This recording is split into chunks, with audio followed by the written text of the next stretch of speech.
হারিয়েছি আজ। এত বড় ব্যবসা, সাজানো গোছানো পরিবার, আজ কোথাও কেউ নেই। এখনো ভাবি সাপটা সেদিন আমাকে কেন কামড়েছিল, আর তারপর থেকেই সবখানে সব সময় কেন সাপ দেখতাম আমি। আমার বিয়ে 3 বার পিছিয়েছিল। কেন কেন আম্মু যাবার পরেও আব্বু সব সময় তাকে দেখতে পেতেন? কেন তিনিও চলে গেলেন না ফেরার দেশে খুব রহস্যজনক ভাবে? সবকিছু এত দ্রুত ভেঙে পড়ে কিভাবে? আজ আবার শুনতে পাচ্ছেন শব্দটা? আমার আয়নার ভেতরে রোজ এভাবেই আসে।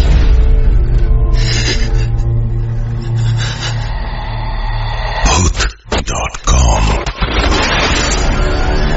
with Russell.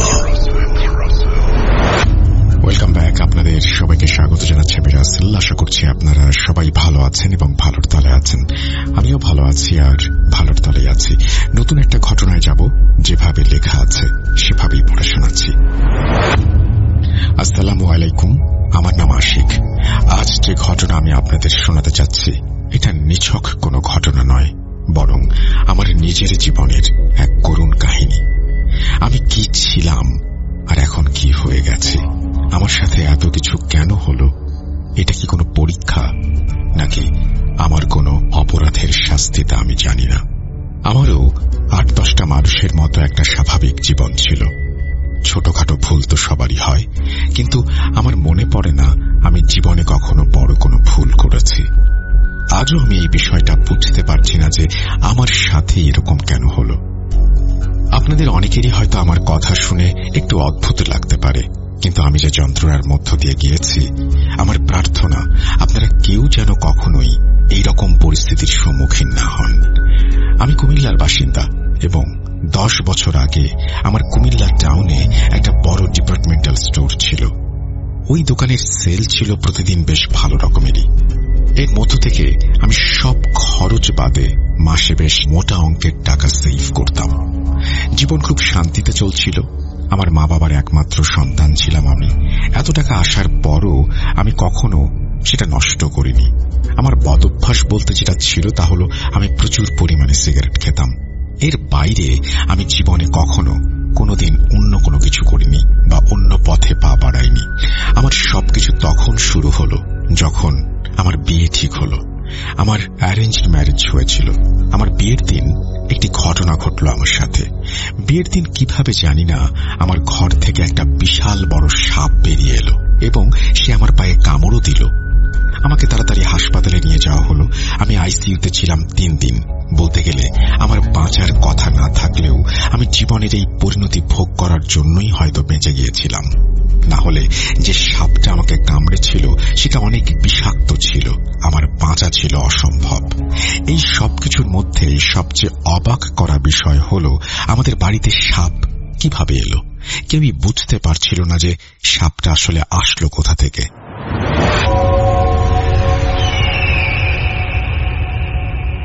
আমি 1 সপ্তাহ ধরে হাসপাতালে ভর্তি ছিলাম। যখন আমার স্বাস্থ্যের উন্নতি হলো তখন পুনরায় আবার বিয়ের তারিখ ঠিক করা হলো। আর আম্মুর কথা অনুযায়ী নজর থেকে বাঁচার জন্য এইবার বিয়েটা সীমিত লোকের উপস্থিতিতেই করানোর সিদ্ধান্ত হলো। আমরা মেয়ের বাড়িতে বসেছিলাম। বিয়ে পড়ানোর সময় যে কাজী সাহেব বিয়ে পড়াচ্ছিলেন তার সামনের টেবিলে আবার সেই বিষাক্ত সাপটিকে ফনা তোলা অবস্থায় দেখতে পেলাম।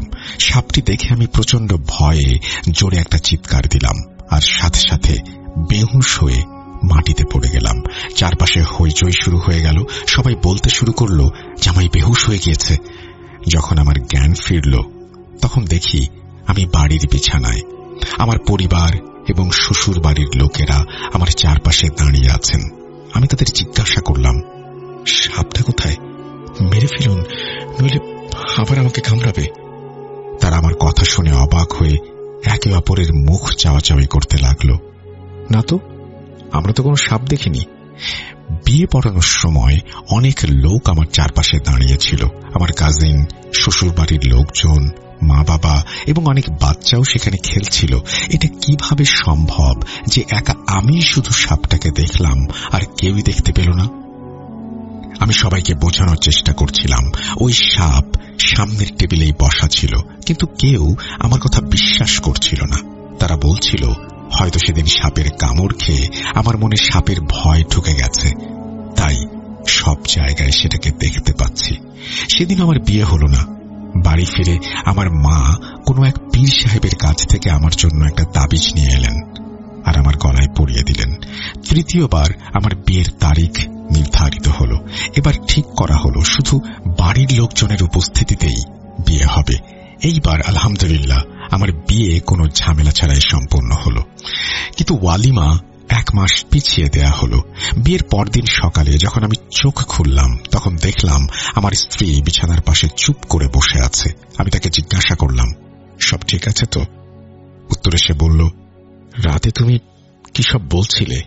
আমি উঠে তাকে জিজ্ঞাসা করলাম, কি বললাম? সে বলল, তুমি রাতে অদ্ভুত ভাষায় কথা বলছিলে। কিছুক্ষণ তোমাকে ডাকার পরও তুমি ঘুম থেকে ওঠোনি।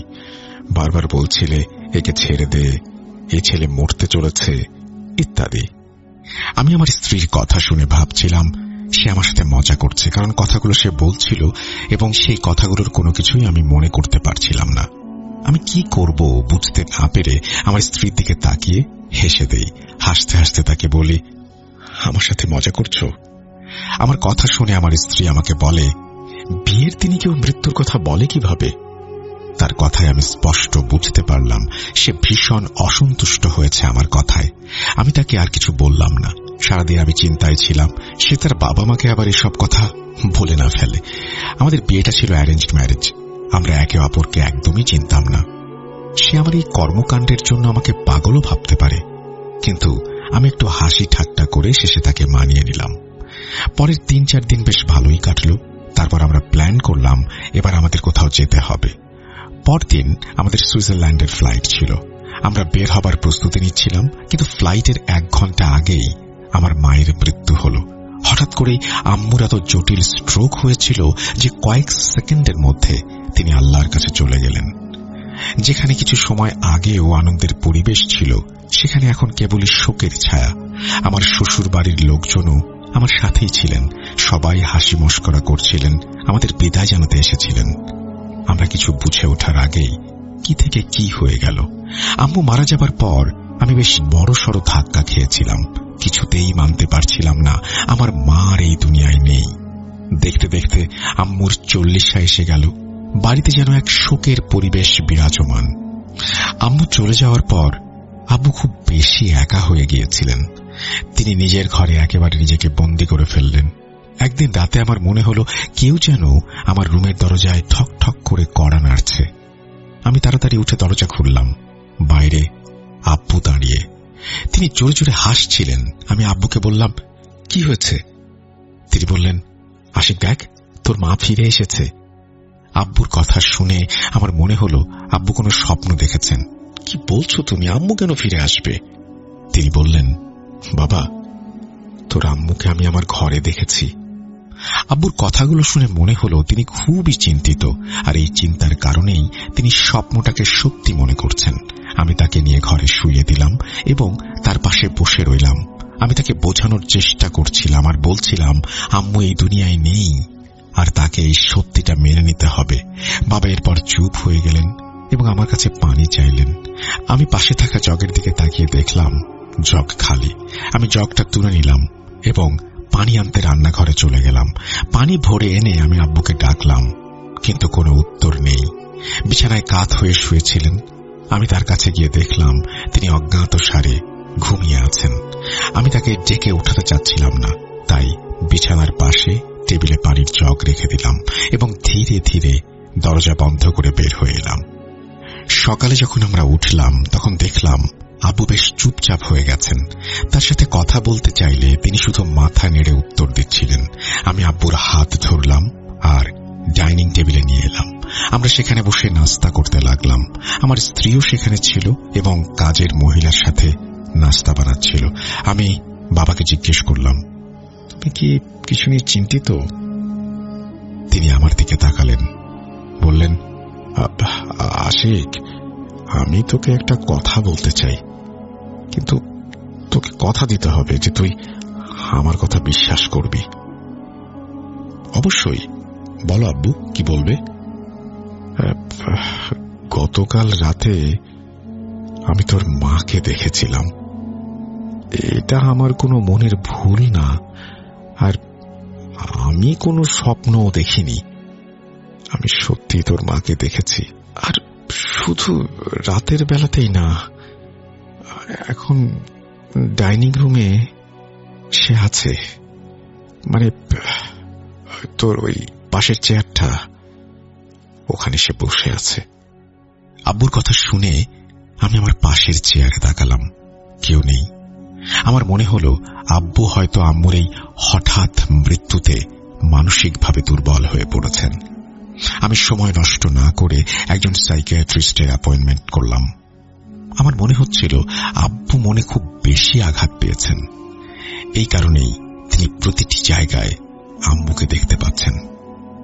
ডাক্তার সাহেবকে বাসায় ডেকে নিয়ে এলাম, কারণ আব্বু হাসপাতালে বা ক্লিনিকে যেতে ভয় পেতেন। ডাক্তার সাহেব আসার পর তিনি আব্বুর সাথে কথা বললেন এবং আমি যা ভেবেছিলাম সেটাই বললেন। তাঁরও মনে হয়েছে আব্বু আর আম্মুর এই বিচ্ছেদের কারণেই মানসিকভাবে একদম ভেঙে পড়েছেন আব্বু। তিনি ওষুধ দিলেন এবং বললেন 1 সপ্তাহ পর এসে তিনি চেক আপ করবেন। আমি নিয়ম করে আব্বুকে সেই মেডিসিনগুলো খাওয়ালাম, কিন্তু পরের সপ্তাহে যখন ডাক্তার সাহেব এলেন এবং চেক আপ করলেন, তখন তিনি খুবই অবাক হয়ে গেলেন। ওষুধের কোনো এফেক্টই আব্বুর উপরে পড়েনি। আব্বু আমাকে প্রশ্ন করলেন, বাবা, মানে আমি কি পাগলের মতো কথা বলছি? মানে তোমাদের কি মনে হচ্ছে আমি স্বাভাবিক নই? সত্যি কথা বলতে আব্বুর সব কথাই খুব স্বাভাবিক ছিল, শুধু একটা বিষয় যা স্বাভাবিকের বাইরে। তিনি বলতেন তিনি আম্মুকে দেখছেন এবং তার সাথে কথা বলছেন, কিন্তু জ্ঞান বুদ্ধি সম্পন্ন সাধারণ মানুষ তার এই কথায় বিশ্বাস করতে পারে না। দিন দিন আব্বুর আচরণ আরো অস্বাভাবিক হয়ে উঠল। আব্বু অন্যদের সামনে এমন সব কাজ করতে শুরু করলেন জানিয়ে মানুষ হাসি ঠাট্টা করত। যখন বাসায় কোনো অতিথি আসত, তখন আব্বু একটা চেয়ারে আম্মুর জন্য খাবার রেখে দিতেন, বলতেন, আপনাদের ভাবি সামনেই বসে আছে, খাওয়া শুরু করুন। এছাড়াও বাসার কর্মচারীদের বলতেন আম্মুর জন্য একটা প্লেট রাখার জন্য। আব্বুর অবস্থা দিন দিন খারাপ হচ্ছিল। ডাক্তারের সঙ্গে যখন আলোচনা করলাম, তিনি বললেন আব্বুকে তাদের ক্লিনিকে ভর্তি করাতে হবে, তারা আব্বুকে পর্যবেক্ষণ করতে চায়। আমি দেরি না করে আব্বুকে একটি ক্লিনিকে ভর্তি করালাম। আমি আমার স্ত্রী প্রতিদিন আব্বুর সাথে দেখাও করতাম। ক্লিনিকে ওনার সব কথাই খুব নর্মাল ছিল। উনি আমাদের বেশ ভালোভাবে গুছিয়ে কথা বলতেন, কিন্তু আম্মুকে তিনি এখনো দেখতে পাচ্ছেন। এত সব মেডিসিন দেওয়ার পরও তিনি আম্মুকে দেখতে পাচ্ছেন। একদিন আমি আমার স্ত্রীকে বললাম, দেখো, আব্বুকে তো ক্লিনিকে রেখে কোনো লাভই হচ্ছে না, এর চেয়ে এটাই ভালো হয় না ওনাকে বাড়ি নিয়ে আসি। আমার স্ত্রী আমার কথায় সায় দিল। আমি কাজের লোকদের বললাম বাবার ঘর প্রস্তুত করতে, আজ সন্ধ্যায় আব্বু ফিরে আসবেন। এই বলে আমরা তখন ক্লিনিকের জন্যই বের হচ্ছিলাম। এই সময় আমার কাছে একটা ফোন এলো। একটা দুঃখের খবর শুনতে হলো আমাকে, আপনার বাবা ইন্তেকাল করেছেন। আমি মাটিতে বসে পড়লাম। আমার স্ত্রী আমাকে বুঝিয়ে শুনিয়ে ক্লিনিকে নিয়ে গেল। সেখানে গিয়ে আব্বুর ইন্তেকালের বিষয়ে জানতে চাইলাম। তারা সব বলল, আর এই পুরো ব্যাপারটাই ছিল আম্মুর ইন্তেকালের মতো, ঠিক যেমন আমার মায়ের ইন্তেকাল হয়েছিল একদম হঠাৎ করে, বাবারও তাই। আমি ডাক্তারদের কাছে এই ব্যাপারে প্রশ্নও করেছিলাম। ডাক্তারদের মতে এটা মারাত্মক হার্ট অ্যাটাক, এবং মানুষ যখন খুব বেশি ভয় পায় তখন এরকম হতে পারে। আমার বাবার কখনো হার্টের কোনো সমস্যা ছিল না, আমার মায়েরও না, এমনকি তাদের কোনো শারীরিক জটিলতাও ছিল না। রক্তচাপের কারণে যেভাবে দুজন মানুষের মৃত্যু হয়েছিল, সেটা আমার জন্য খুবই অসহ্যকর এবং বেদনাদায়ক। আমি এখনো মার চলে যাওয়ার শোক সামলে উঠতে পারিনি। এরই মধ্যে বাবাও আমাদের ছেড়ে চলে যাচ্ছেন। আমি ভেতর থেকে পুরোপুরি ভেঙে পড়েছিলাম। দোকানে যাওয়াও প্রায় বন্ধ করে দিয়েছিলাম। আমার জীবনে যা ঘটেছে সেটাকে আমি দুনিয়ায় আল্লাহর পরীক্ষা ভেবে নেওয়ার চেষ্টা করছিলাম। দুনিয়ায় আসলে যেতেই হবে, কিন্তু এরপর যা ঘটল তাতে আমি বুঝতে পারলাম এটা আল্লাহর কোনো পরীক্ষা নয়, বরং কারো পরিকল্পনার অংশ। কেউ আমাদের জীবনটা বিষিয়ে দেওয়ার প্রবল চেষ্টা করছে, যাকে আমরা বলি কালো জাদু। এক রাতে আমি ঘুমাচ্ছিলাম, হঠাৎ স্বপ্নে দেখলাম আমি ওয়াশরুমে যাওয়ার জন্য বিছানা থেকে উঠেছি। ওয়াশরুমের দরজা খুলতেই দরজার সাথে কিছু একটা ধাক্কা খেয়ে আমার দিকে ফিরে এলো। পরক্ষণই দেখলাম দরজার পেছন থেকে একটা বিশাল কালো ছায়া বের হয়ে এলো এবং আমার দিকে এগিয়ে আসতে লাগলো। আমি ভয় পেয়ে পেছনের দিকে সরে গেলাম এবং বিছানায় পড়ে গেলাম। পড়ে যাওয়ার সঙ্গে সঙ্গে আমার চোখ খুলে গেল। চোখ খুলতেই আমার হৃদস্পন্দন এতটাই জোরে হচ্ছিল যে আমি নিজেই তা শুনতে পাচ্ছিলাম। তারপর উঠে আমি নিজের চারপাশে ভালোভাবে দেখতে লাগলাম আমি কোথায় আছি। সেই স্বপ্নের খুব তীব্র প্রভাব পড়েছিল আমার উপরে। আমি ভয়ে চোখ খোলার সাহস পর্যন্ত পাচ্ছিলাম না। কোনো মতে সাহস করে চোখ খুলে দেখি আমার স্ত্রী গভীর ঘুমে আচ্ছন্ন। এর কিছুক্ষণ পরে আমি ওয়াশরুমের হ্যান্ডেল ঘোরানোর আওয়াজ পেলাম, যা আমি এই সময় কোনোভাবেই শুনতে চাইছিলাম না। ওয়াশরুমের দরজা আস্তে আস্তে খুলতে লাগলো। আমি দ্রুত উঠে ঘরের লাইট জ্বালালাম।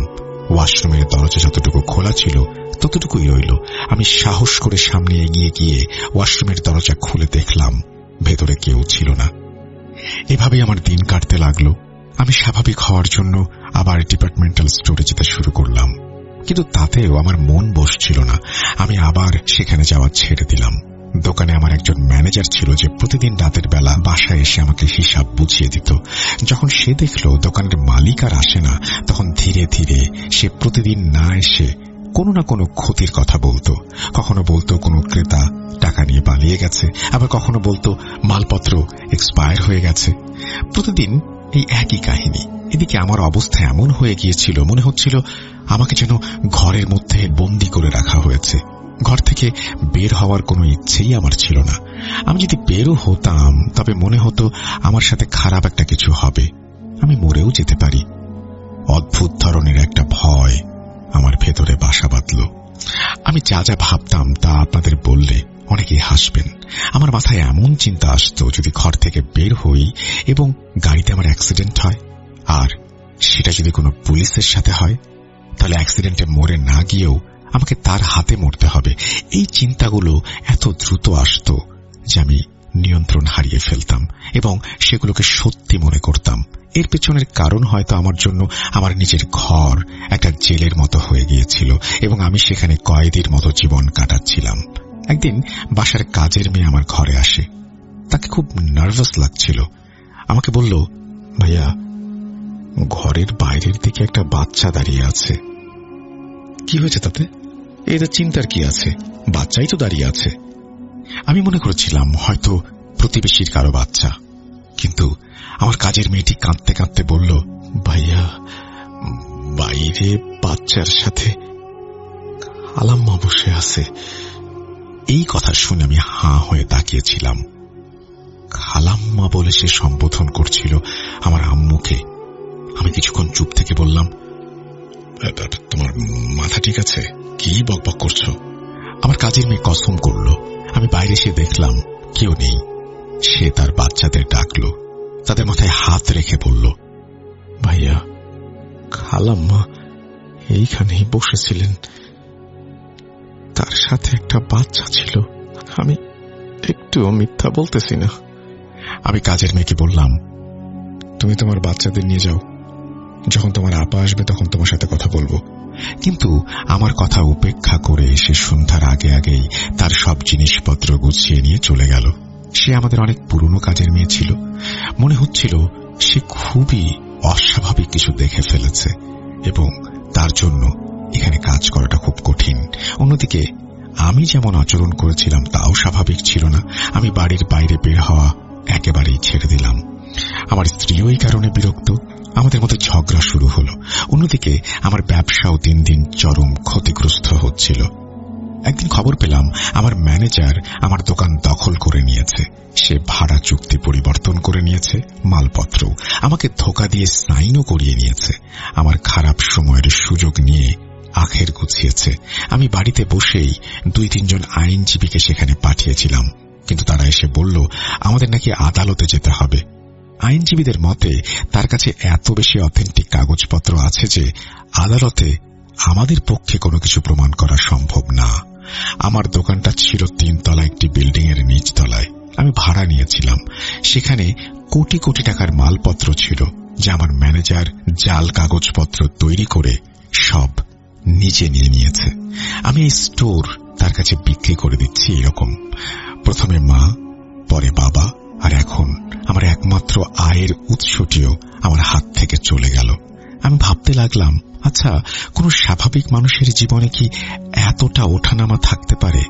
কিন্তু আমার ক্ষেত্রে আমার বিয়ের পর শুধু বিপদ আর বিপদই এসেছে। এর পেছনে কি আসলে অন্য কোনো কারণ আছে? আমি বুঝতে পারছি না। একদিকে টাকা পয়সার অভাব, আর অন্যদিকে এই অদ্ভুত ঘটনা। আমি রাতে ঘরে ঢুকলাম, দেখি আমার স্ত্রী ঘুমিয়ে পড়েছে। অদ্ভুত সব চিন্তা আমার মাথায় ঘুরছিল, ঘুম আসছিল না। আমি বেশ কিছুক্ষণ চোখ বন্ধ করে শুয়েছিলাম, কিন্তু ঘুমাতে পারলাম না। ওই রাতে একটা অদ্ভুত অস্থিরতা আমাকে ঘুমাতে দিচ্ছিল না। আমি বিছানায় উঠে বসলাম, আমার স্ত্রীকে ডাকতে লাগলাম। আমি শুধু একবার তাকে ডেকেছিলাম। সে আমার পেটে এমন জোরে লাথি মারল, আমি বিছানা থেকে নিচে পড়ে গেলাম। মেঝেতে পড়ে ব্যথায় কোঁকাতে কোঁকাতে দেখলাম আমার স্ত্রী বিছানা থেকে উঠে গেল। তার চোখ সম্পূর্ণ বন্ধ। সে উঠে গিয়ে দেয়ালের পাশে একটা কোণে দাঁড়িয়ে গেল এবং দেয়ালের দিকে তাকিয়ে কথা বলতে শুরু করল। সে এমন এক ভাষায় কথা বলছিল যা আমি আগে কখনো শুনিনি। তার কিছুক্ষণ পর সে আবার ফিরে আসে এবং বিছানায় শুয়ে ঘুমিয়ে পড়ে। আমি হতবাক হয়ে যাই। খেয়াল করে দেখলাম সেই দেয়াল থেকে, যেখানে কয়েক মুহূর্ত আগে আমার স্ত্রী দাঁড়িয়েছিল কি সব বলছিল, সেখান থেকে একটি ছায়া বের হচ্ছে, ধীরে ধীরে বড় হচ্ছে। তারপর সেটি আমার ঘরের দরজা দিয়ে বাইরে চলে গেল। আমি মেঝেতে পড়া অবস্থায় সেই দৃশ্য দেখেছিলাম। আমি ঘরের লাইট অন করলাম এবং দ্রুত স্ত্রীকে জাগালাম। সে হতবাক হয়ে আমার দিকে তাকালো। তুমি এত রাতে আমাকে কেন তুললে? তুমি এইমাত্র দেয়ালে উঠে কি করছিলে? সে বলল, তোমার মাথা ঠিক আছে? তুমি না আমাকে ডেকে তুললে ঘুম থেকে এইমাত্র? তখন আমি নিজেই নিজের মানসিক আস্থার ওপর সন্দেহ পোষণ করতে লাগলাম। কিন্তু এসব যদি শুধু আমার সাথেই ঘটত, তবে আমি ভাবতাম হয়তো আমার মাথায় সমস্যা আছে। কিন্তু আমার মৃত মাকে প্রথমে আমার বাবা দেখেছিলেন। আমার কাজের মেয়েও বলেছে আমার মৃত মাকে সে দেখেছে। তারপর বিয়ের সময় যে ঘটনাগুলো আমার সাথে ঘটেছিল এবং বিয়ের পরে যেভাবে আমার জীবনটা ধ্বংস হয়ে যাচ্ছে, তার সবটাই কি আমার ভুল? একদিন আমার এক বন্ধু আমার বাড়িতে এলো। আমি আমার বন্ধুর সাথে এই বিষয়ে কথা বলছিলাম। সে বলল, দোস্ত, মনে হচ্ছে এটা কোনো জাদুর লক্ষণ। আমি তাকে জিজ্ঞাসা করলাম, কি বলছিস? সত্যি? বাসায় মায়ের মতো যাকে দেখা গিয়েছে আর বাবা যাকে দেখেছেন, তিনি কি আসলে আমার মা? না, এটা তোর মা নয়, বরং জিন, যারা কোন একটা রূপ নিয়ে এসেছে।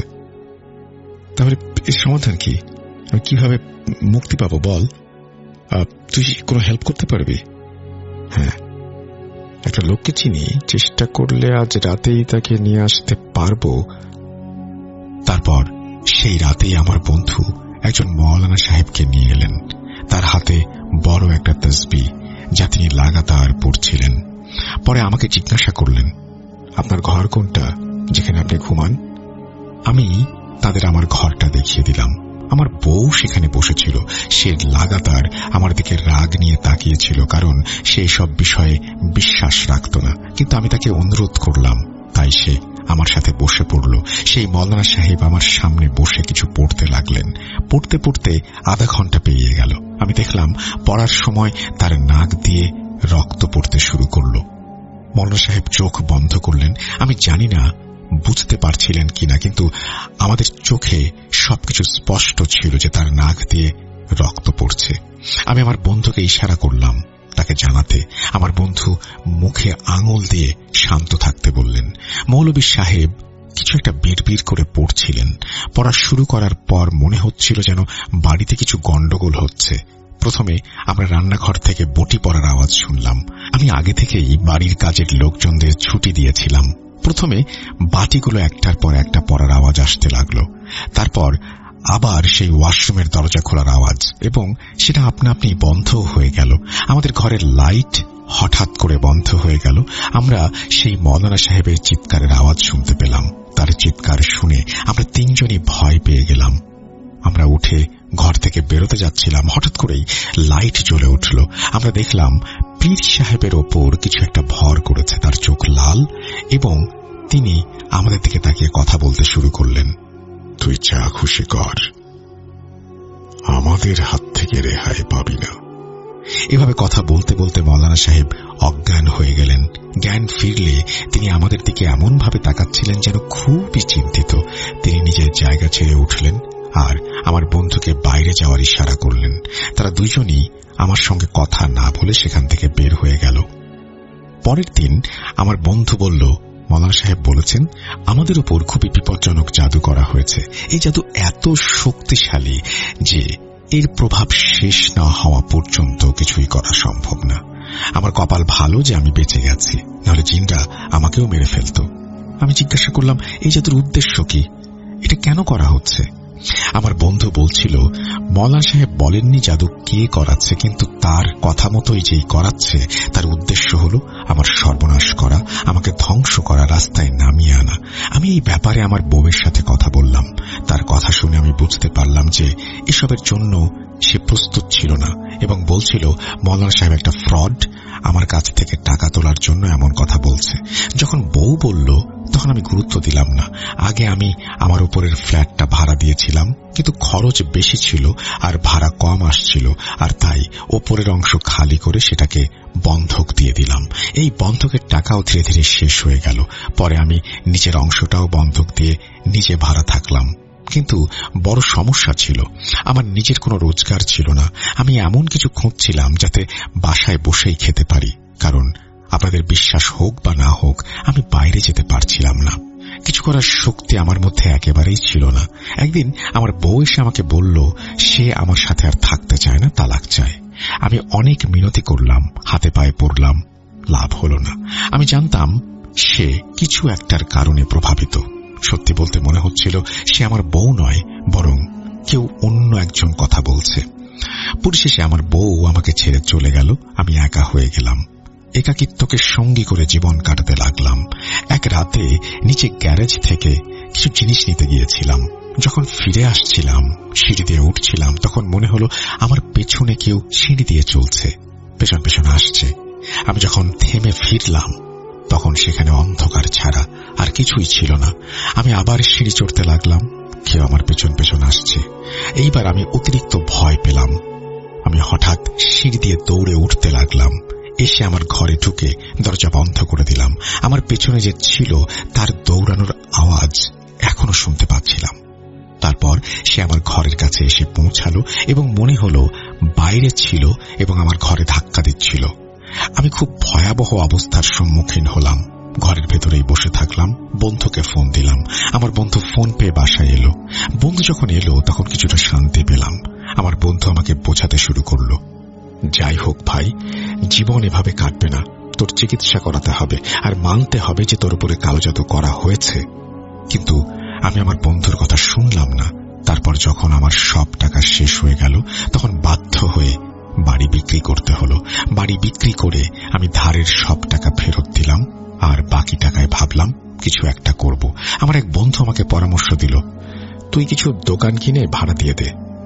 এটা বেশ ভালো পরামর্শ ছিল, কারণ এতে টাকা বাড়িতে বসে বসে আসবে। আমি কিছু টাকা দিয়ে দোকান কিনলাম, কিছু শেয়ার মার্কেটে বিনিয়োগ করলাম আর কিছু টাকা ব্যাংকে রেখে দিলাম। একদিন আমার এক পুরনো বন্ধু আমার বাড়িতে এলো। এসে আমার অবস্থা দেখে ওর চোখে পানি চলে আসলো।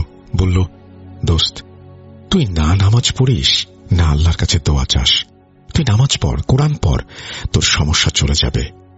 এটাই ছিল প্রথমবার যখন কেউ আমাকে নামাজ পড়ার পরামর্শ দিল। আমি আজ পর্যন্ত কখনো নামাজ পড়িনি। যখন আমার বন্ধু চলে গেল তখন আমি ওয়াশরুমে গিয়ে ওযু করলাম। বাইরে এসে জায়নামাজ বিছালাম। হঠাৎ মনে হচ্ছিল যেন সামনে থেকে একটা ছায়া সরে গেল। আমি এটার উপর গুরুত্ব দেইনি, বরং চুপচাপ নিয়ত করে নিলাম। পুরো নামাজের সময় এমন লাগছিল যেন চারপাশ থেকে কেউ আমাকে বিরক্ত করে যাচ্ছে। আমি চোখ বন্ধ করেছিলাম, কিন্তু যখন চোখ খুললাম দেখলাম আমি জায়নামাজ থেকে অনেক দূরে দাঁড়িয়ে আছি। এটা খুব অদ্ভুত ছিল। আমি জানি না কে আমাকে জায়নামাজ থেকে তুলে এত দূর নিয়ে এসেছে। আমি ভীত হয়ে নিয়ত ভেঙে দিলাম এবং ঘর থেকে বের হয়ে গেলাম। আমি আমার বন্ধুকে ফোন করে সবকিছু বললাম। সে বলল, তুই মসজিদে গিয়ে নামাজ পড়। যখন ইশার আযান হলো তখন আমি নামাজ পড়তে গেলাম। যখন আমি মসজিদের দিকে হাঁটতে শুরু করলাম মনে হলো যেন কিছু একটা আমাকে থামিয়ে দিচ্ছে। মাথা ঘুরতে লাগলো আমার। আমি ভেতরে ঢুকতে পারছিলাম না। একজন নামাজি যখন আমার এই অবস্থা দেখলো তখন সে আমাকে হাত ধরে ভেতরে নিয়ে আসলো, আমাকে পানি দিল এবং পরে জিজ্ঞাসা করলো, কোন সমস্যা? আমি মাথা নেড়ে হ্যাঁ বললাম এবং অজু করতে চলে গেলাম।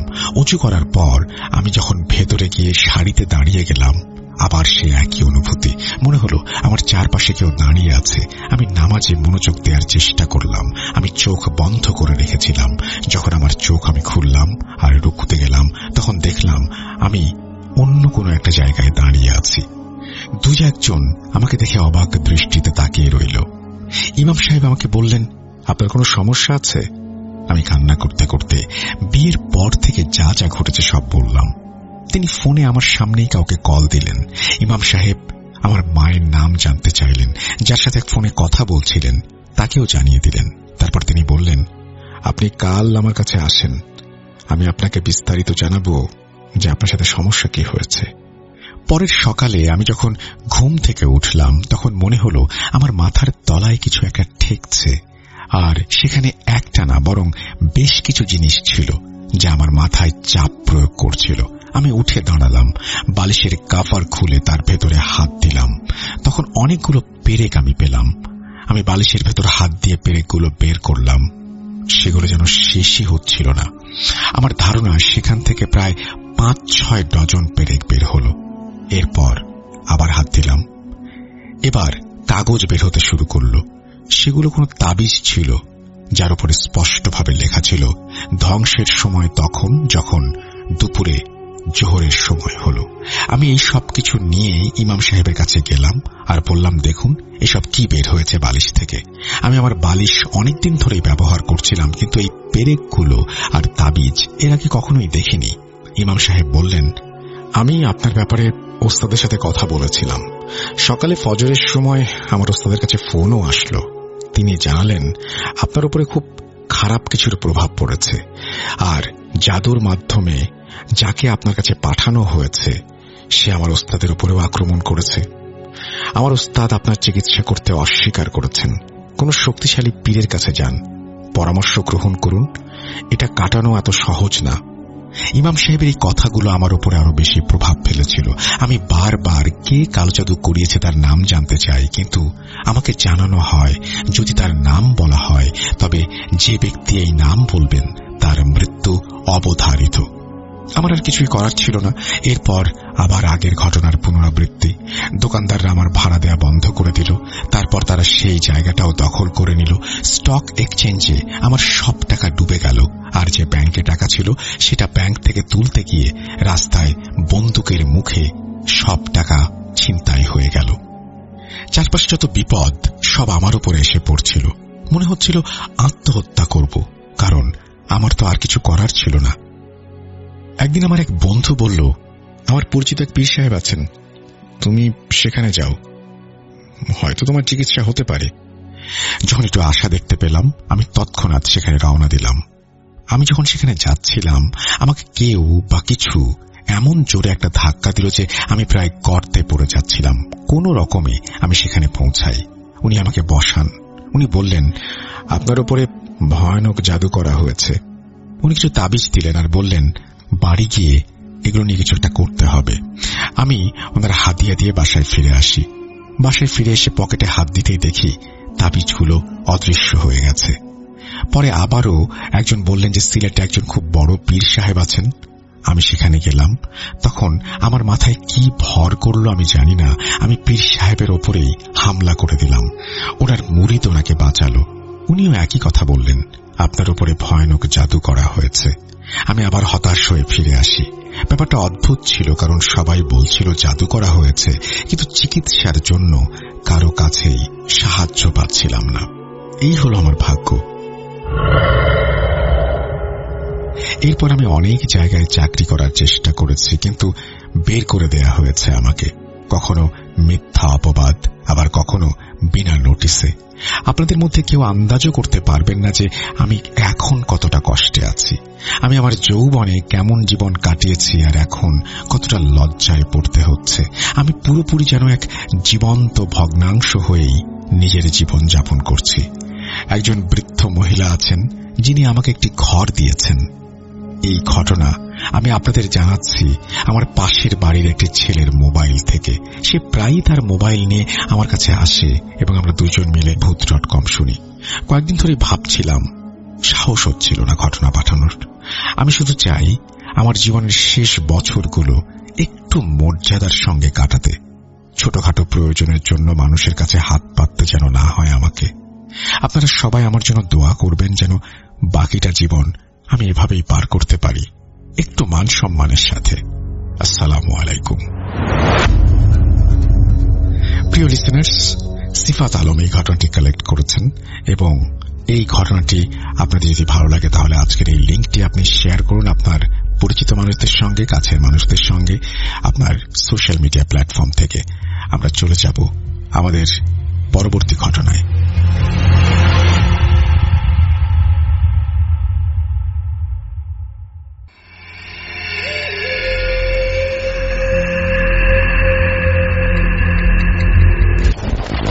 Bhoot.com with Russell. Welcome back. আপনাদের সবাইকে স্বাগত জানাচ্ছি। আমি রাসেল। আশা করছি আপনারা সবাই ভালো আছেন, ভালোর দলে আছেন। আমিও ভালো আছি আর ভালোর দলে আছি। নতুন একটা ঘটনায় যাব, যেভাবে লেখা আছে আমি সেভাবেই পড়ে শোনাচ্ছি। আসসালামু আলাইকুম রাসেল ভাই এবং ভূত.com এর সমস্ত শ্রোতাবৃন্দ। আমি সাজ্জাতুল ইসলাম রিফাত গাজীপুর থেকে লিখছি, তবে আমার শেকড় গেঁথে আছে ময়মনসিংহের গফরগাঁওয়ে। আজ যে ঘটনাটি আমি আপনাদের সামনে তুলে ধরব তা নিছক কোনো গল্প নয়, বরং প্রতিহিংসার এক ভয়াবহ দলিল।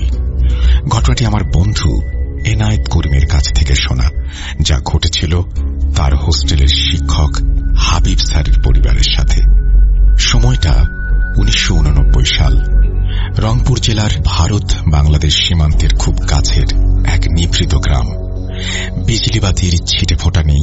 সন্ধ্যার পর গ্রাম জুড়ে নেমে আসে ঘুটঘুটে অন্ধকার আর পিনপতন নীরবতা। সেই গ্রামেই হাবিব স্যারের নানা বাড়ি। ঘটনাটি ঘটেছিল হাবিব স্যারের খালা, নাম আরিফা, ছদ্মনাম, যার বয়স তখন মাত্র 13।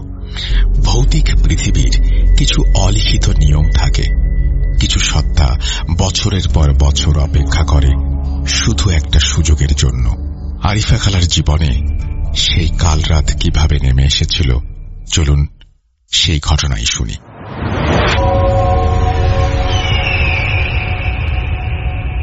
গ্রামের শেষ প্রান্তে আরিফাদের বাড়ি।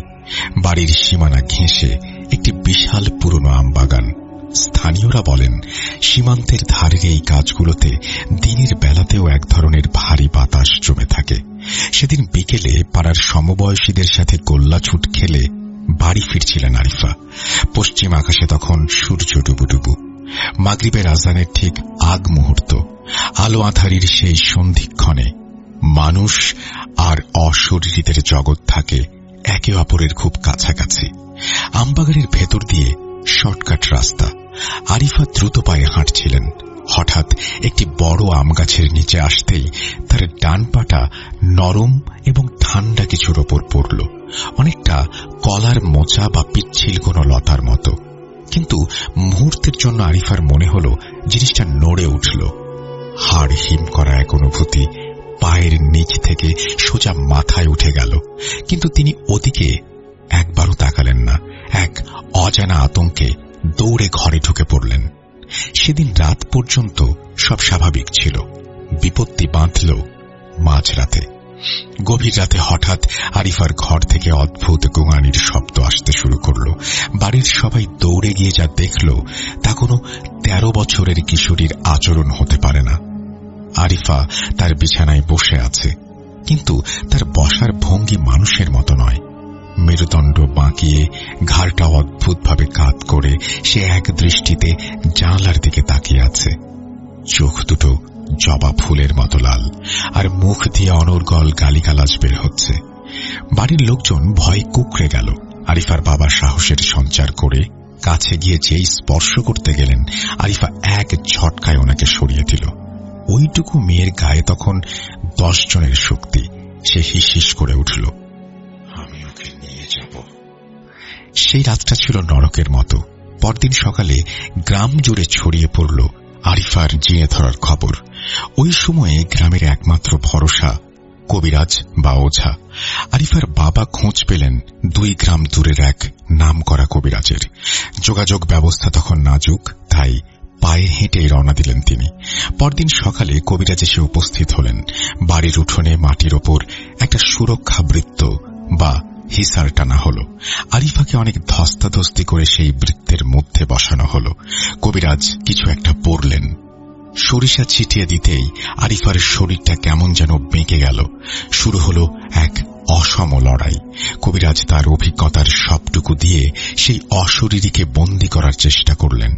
দীর্ঘক্ষণ মন্ত্রপাঠের পর আরিফা স্থির হল, কিন্তু তার চোখের চাহনিতে ছিল তীব্র ঘৃণা। কবিরাজ গম্ভীর গলায় প্রশ্ন করলেন, কে তুই? কেন এই নিষ্পাপ মেয়েটাকে কষ্ট দিচ্ছিস? উত্তরে আরিফা তাচ্ছিল্যের হাসি হাসল। কবিরাজ আবার চাপ দিলেন। এবার আরিফার মুখ দিয়ে বের হল সেই লোমহর্ষক সত্য। আরিফার মুখে সেই জিনটি বলল, আমার নাম দিয়ে তোর কোনো কাজ নেই। আমি মাগরিবের ওয়াক্তে ওযু করে নামাজ পড়তে যাচ্ছিলাম, তখনই সর্বকায়া ধারণ করেছিলাম। এই মেয়ে আমার শরীরে পা দিয়েছে। উপস্থিত সবার রক্ত ঠান্ডা হয়ে গেল, কারণ সে বলল শাস্তি হিসেবে সে চায় মৃত্যু।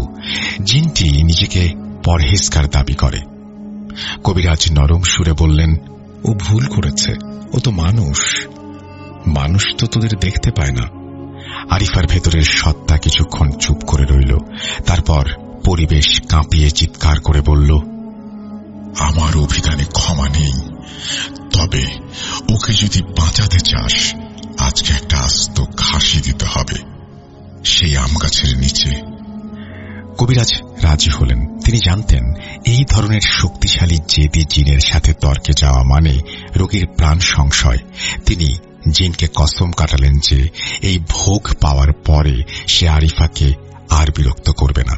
জিন সম্মতি দিল, তবে যাওয়ার আগে একটা শেষ হুঙ্কার দিয়ে গেল, যদি তার কথা না শোনা হয় তাহলে কেউ বেঁচে থাকবে না। আরিফা জ্ঞান হারালেন। কবিরাজ তার গলায় একটা শক্ত ধাতব তাবিজ পরিয়ে দিলেন এবং সতর্ক করে দিলেন এই তাবিজ যেন ভুলে ওর শরীর থেকে না নামে। এটাই ওর রক্ষা কবচ। পরদিন নিয়ম মেনে আম গাছের নিচে কালো পাঁঠা বলি দেওয়া হল। আরিফা ধীরে ধীরে সুস্থ হয়ে উঠল, কিন্তু সেই আম গাছটার দিকে তাকালে তার বুকের ভেতরটা কেমন যেন কেঁপে উঠত। 6 মাস কেটে যায়। আরিফা আবার স্বাভাবিক জীবনে ফিরে এসেছে, খেলাধুলা করছে। বাড়ির সবাই সেই বিভীষিকাময় স্মৃতি ভুলতে বসেছে, কিন্তু বিপদ যে নিঃশব্দে ওঁত পেতে থাকে তা কেউ বোঝেনি। একদিন বিকেলে খেলা শেষ করে আরিফা বাড়ি ফিরল। হাত মুখ ধোয়ার সময় তার বাবা খেয়াল করলেন আরিফার গলায় সেই তাবিজটি নেই। বাড়িতে হুলস্থুল পড়ে গেল। আরিফাকে জিজ্ঞেস করা হলো, কিন্তু সে কিছুই মনে করতে পারল না। কোথায়, কখন, কিভাবে সুতা ছিঁড়ে তাবিজ পড়ে গেছে তার কোনো হদিস নেই। আরিফার বাবার বুকটা ধক করে উঠল। কবিরাজের সেই সতর্ক বাণী তার কানে বাজতে লাগল। দেরি না করে তিনি আবার সেই কবিরাজের উদ্দেশ্যে রওনা দিলেন। তখন সন্ধ্যা ঘনিয়ে এসেছে। গ্রামের মেঠো পথ ধরে তিনি দ্রুত পায়ে হাঁটছেন। 2 গ্রাম পরে কবিরাজের বাড়ি। মাঝখানে রাস্তাটা জনমানবহীন। দুপাশে ঘন বাঁশঝাড়ের মাঝখানের রাস্তায় আসতেই আরিফার বাবা থমকে গেলেন। পরিবেশটা হঠাৎ অস্বাভাবিক ভারী হয়ে উঠল। ঝিঁঝি পোকার ডাক স্তব্ধ হয়ে গেছে। বাতাসের সনসন শব্দ ছাড়া আর কিছু নেই। হঠাৎ তার হাতের হ্যারিকেনটা বাপ করে নিভে গেল, অথচ তেল ভর্তি ছিল সেটা। অন্ধকারের মধ্যে তিনি অনুভব করলেন কেউ তার পিছু নিয়েছে। তিনি দ্রুত হাঁটার চেষ্টা করলেন, কিন্তু পা দুটো যেন মাটির সাথে আটকে যাচ্ছে। ঠিক তখনই তার ঠিক সামনে রাস্তার এপার থেকে ওপার পর্যন্ত একটি বিশাল কালো সাপ শুয়ে থাকতে দেখলেন। সাধারণ কোনো সাপ নয়। তিনি ভয়ে পাথর হয়ে গেলেন। সূরা ইখলাস আর আয়াতুল কুরসি পড়তে শুরু করলেন। এক পা এগোনোর সাধ্য নেই তার। পেছনে বাঁশঝাড় থেকে ভেসে আসছে পরিচিত মানুষের কণ্ঠস্বর, কখনো স্ত্রীর, কখনো আরিফার, কখনো মৃত বাবা মায়ের। মায়াবী সেই ডাক, কিন্তু তিনি জানতেন তাকালেই সর্বনাশ। তিনি চোখ বন্ধ করে আল্লাহকে ডাকতে লাগলেন।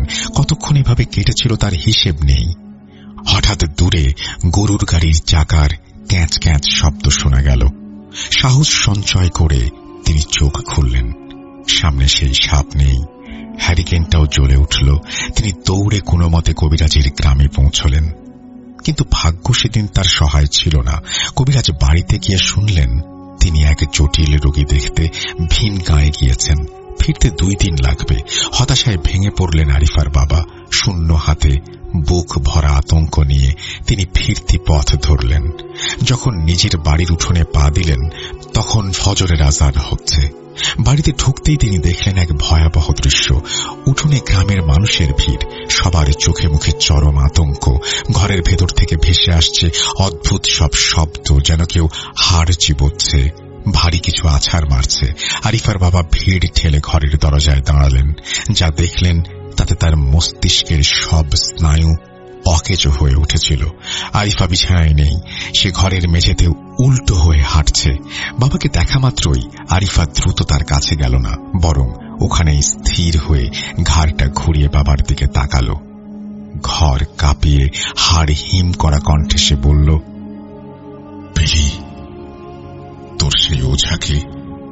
আরিফার বাবার সহ্য করতে পারলেন না। এই দৃশ্য দেখে ওখানেই তিনি জ্ঞান হারালেন। গ্রামের ইমাম সাহেবকে ডাকা হলো। তিনি দরজার সামনে এসে থমকে দাঁড়ালেন। ঘরের ভেতরের বাতাস তখন আগুনের মতো গরম। ইমাম সাহেব বিড়বিড় করে বললেন, এ কোনো সাধারণ আসর নয়, এ হল কাসাস রক্তের বদলা। আমার পক্ষে একে থামানো সম্ভব নয়। তিনি ঘরে ঢুকতেও সাহস পেলেন না। পরের 2 দিন আরিফার উপর যে কি অমানবিক অত্যাচার চলল তা ভাষায় প্রকাশ করা সম্ভব নয়।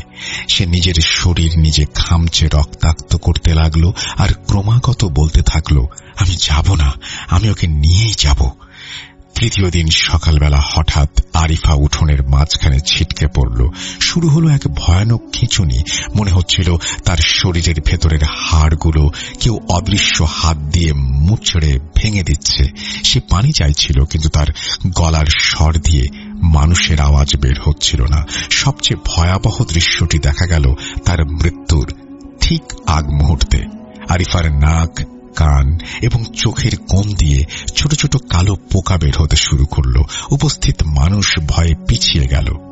আরিফা তখনও ছটফট করছে, যেন তার শরীরের ভেতর থেকে প্রাণটা কেউ টেনে ছিঁড়ে বের করতে চাচ্ছে। অবশেষে একটা বিকট আর্তনাদ করে আরিফা স্থির হয়ে গেল। তার চোখ তখনও খোলা, কিন্তু তাতে কোনো ভাবলেশ নেই। আরিফা মারা গেলেন, কিন্তু রেখে গেলেন এক অমীমাংসিত প্রশ্ন। জিন কি সত্যিই চলে গিয়েছিল, নাকি সে শুধু সুযোগের অপেক্ষায় ছিল? তার সেই শর্ত, ভবিষ্যতে আসার যদি চেষ্টা করিস ফল ভালো হবে না, সেটা কি কেবলই একটা ফাঁদ? সেই ঘটনার পর আরিফাদের ওই বাড়িতে আর কেউ থাকতে পারেনি। আম গাছটা কেটে ফেলা হয়েছিল। জিন বা অশরীরী জাতি যে কতটা প্রতিশোধ পরায়ণ হতে পারে তার চাক্ষুষ প্রমাণ এই ঘটনা। আমরা হয়তো ভাবি একটা নির্দিষ্ট সময় পর বিপদ কেটে যায়, কিন্তু ওরা অপেক্ষা করে। ওদের সময়ের হিসেব আমাদের মতো নয়। ওরা যুগের পর যুগ অপেক্ষা করতে পারে। এই বলেই তিনি তার ঘটনা শেষ করেছেন। সাবিত আলম এই ঘটনাটি সংগ্রহ করেছেন, ঘটনাটি পাঠিয়েছেন সাজ্জাতুল ইসলাম রিফাত, বর্তমান ঠিকানা তিনি জানিয়েছেন এবং সেই সাথে তিনি বলেছেন যে তিনি জন্মস্থান তার গফরগাঁও, ময়মনসিংহে, ইমেল অ্যাড্রেস এবং ফোন নম্বরও শেয়ার করেছেন। থ্যাংক ইউ ভেরি মাচ এই ঘটনাটি পাঠানোর জন্য। আশা করছি এই ঘটনাটি আপনাদের ভালো লেগেছে। যদি ভালো লাগে অবশ্যই আমাদের জানাবেন। আমরা চলে যাব আমাদের পরবর্তী ঘটনায়।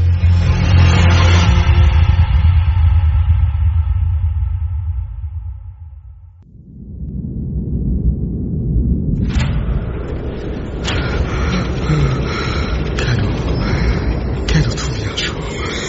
আমি শুধু তোমার সাথেই থাকতে চাই। কিভাবে সম্ভব? মৃতদের এই পৃথিবীতে থাকতে নেই। তুমি তুমি চলে যাও, চলে যাও, প্লিজ চলে যাও। সবটাই কি ইলুশন, নাকি অন্য জগতের কেউ কখনো হাজির হয়ে যায় চোখের পলকে? ভূত.com with Russell। Welcome back. আপনাদের সবাইকে স্বাগত জানাচ্ছি আমি রাসেল। আশা করছি আপনারা সবাই ভালো আছেন, ভালোর তলে আছেন। আমিও ভালো আছি আর ভালোর তলে আছি। নতুন একটা ঘটনায় যাব, যেভাবে লেখা আছে আমি সেভাবেই পড়ে শোনাচ্ছি। প্রিয় রাসেল ভাই, আসসালামু আলাইকুম। কেমন আছেন সেটা আর জানতে চাইলাম না, কারণ আপনি সব সময় ভালোর দলেই। আমার বাড়ি যশোর জেলার চৌগাছা থানার কোনো এক গ্রামে। ঘটনায় যে নামগুলো ব্যবহার করা হয়েছে তা ছদ্মনাম। 2013 সালে আমার একজন কাছের মানুষ ভূত এফএম শোনার জন্য আমাকে ইনভাইট করে। সম্ভবত তখন থেকেই আমি ভূত এফএমের একজন নিয়মিত শ্রোতা। আমি দেশের বাইরে থাকার কারণে স্টুডিওতে আসা আমার পক্ষে সম্ভব নয়। ভূত এফএমে পাঠানো এটাই আমার প্রথম ঘটনা। অনেকদিন ধরে ভাবছি লিখব, কিন্তু সময়ের কারণে লিখতে পারি না। অবশেষে আজ লিখে পাঠালাম। কথা না বাড়িয়ে চলুন ঘটনায় যাওয়া যাক।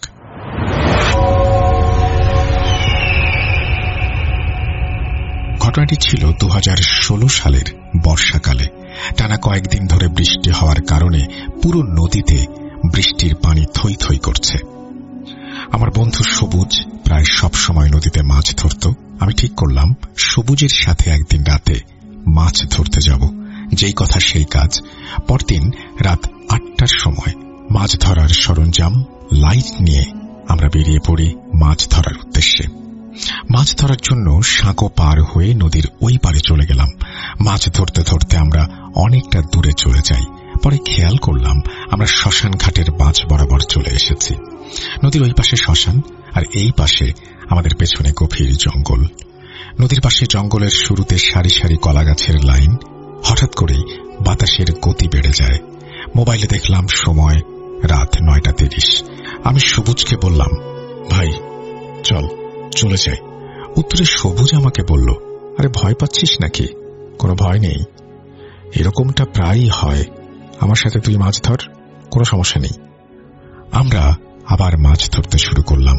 ঠিক তার 2 মিনিট পর মনে হলো কেউ যেন কলা গাছে শক্ত কিছু দিয়ে জোরে জোরে আঘাত করছে। আমরা ঘুরে লাইট মারতে গিয়ে দেখি ওখানে কেউ নেই, একদম নিস্তব্ধ। আমি কিছুটা ভয় পেয়ে সবুজকে বললাম, ভাই এবার চল বাসায় যাই। সবুজ বলল, এখানে অনেক মাছ হচ্ছে। আচ্ছা ঠিক আছে, আর 5 মিনিট, তারপর যাব। আমি ভয়ে ভয়ে বললাম, ঠিক আছে। মাছ ধরা শেষ করে সবুজ বলল, চল এবার যাওয়া যাক। তখন শুরু হলো আসল ঘটনা।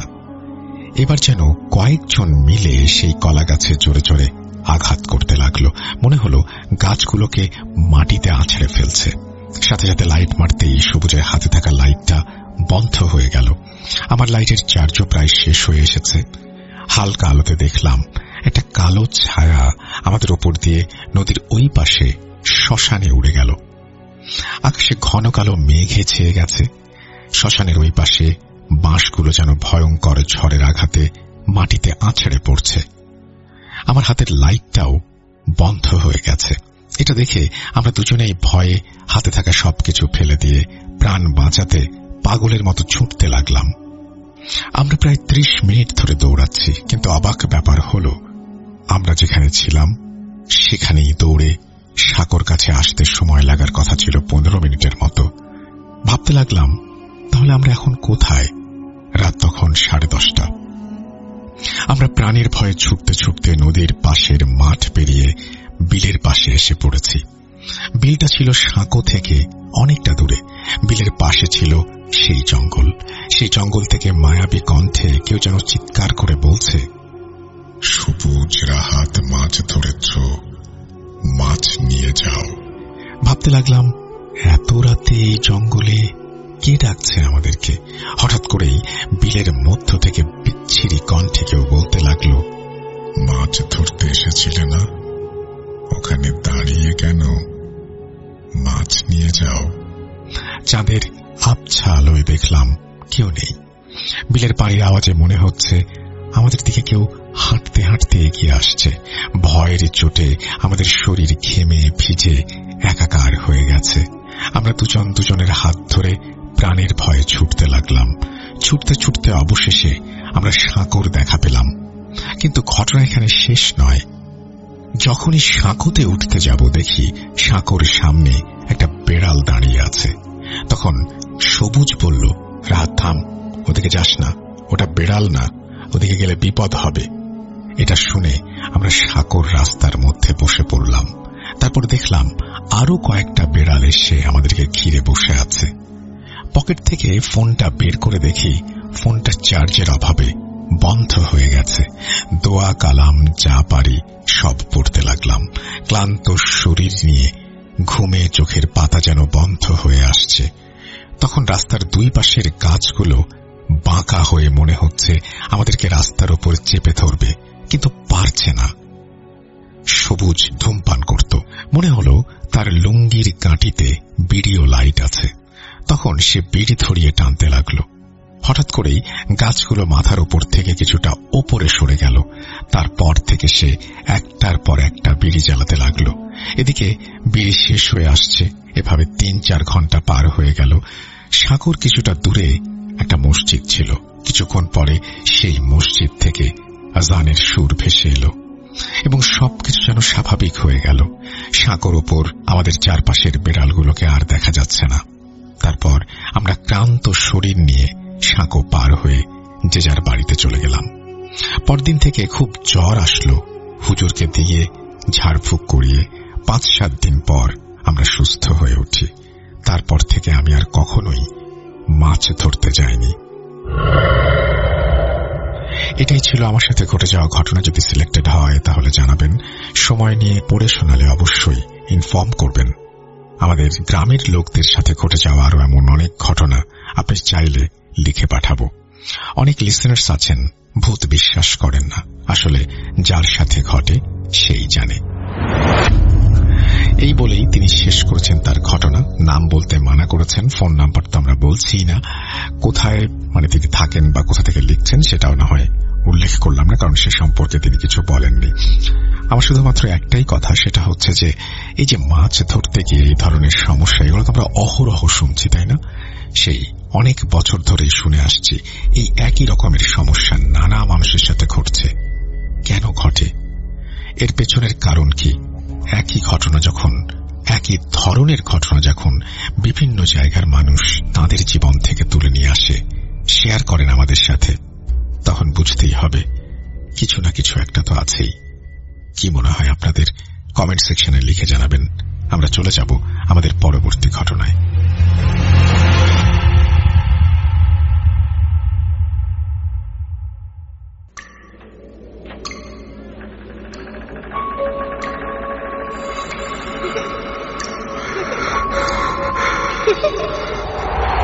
লুকোচুরি খেলবে? লুকোচুরি তুমি লুকাও, আমি ঠিকই তোমাকে খুঁজে পাবো।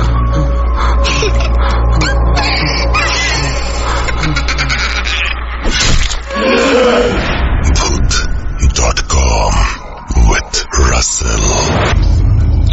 Welcome back. আপনাদের সবাইকে স্বাগত জানাচ্ছি। আমি রাসেল। আশা করছি আপনারা সবাই ভালো আছেন, ভালোর তলে আছেন। আমিও ভালো আছি আর ভালোর তলে আছি। ইমেইলের পরে এবার নতুন একটা ঘটনায় যাব এবং এই ঘটনাটি আমাদের পাঠিয়েছেন ইউএসএ থেকে আমাদের একজন লিসেনার, এবং চমৎকারভাবে বলেছেন তিনি আশা করছি প্রথম থেকে শেষ পর্যন্ত শুনবেন এবং ভালো লাগবে আপনাদের। চলুন কথা না বাড়িয়ে শুরু করা যাক।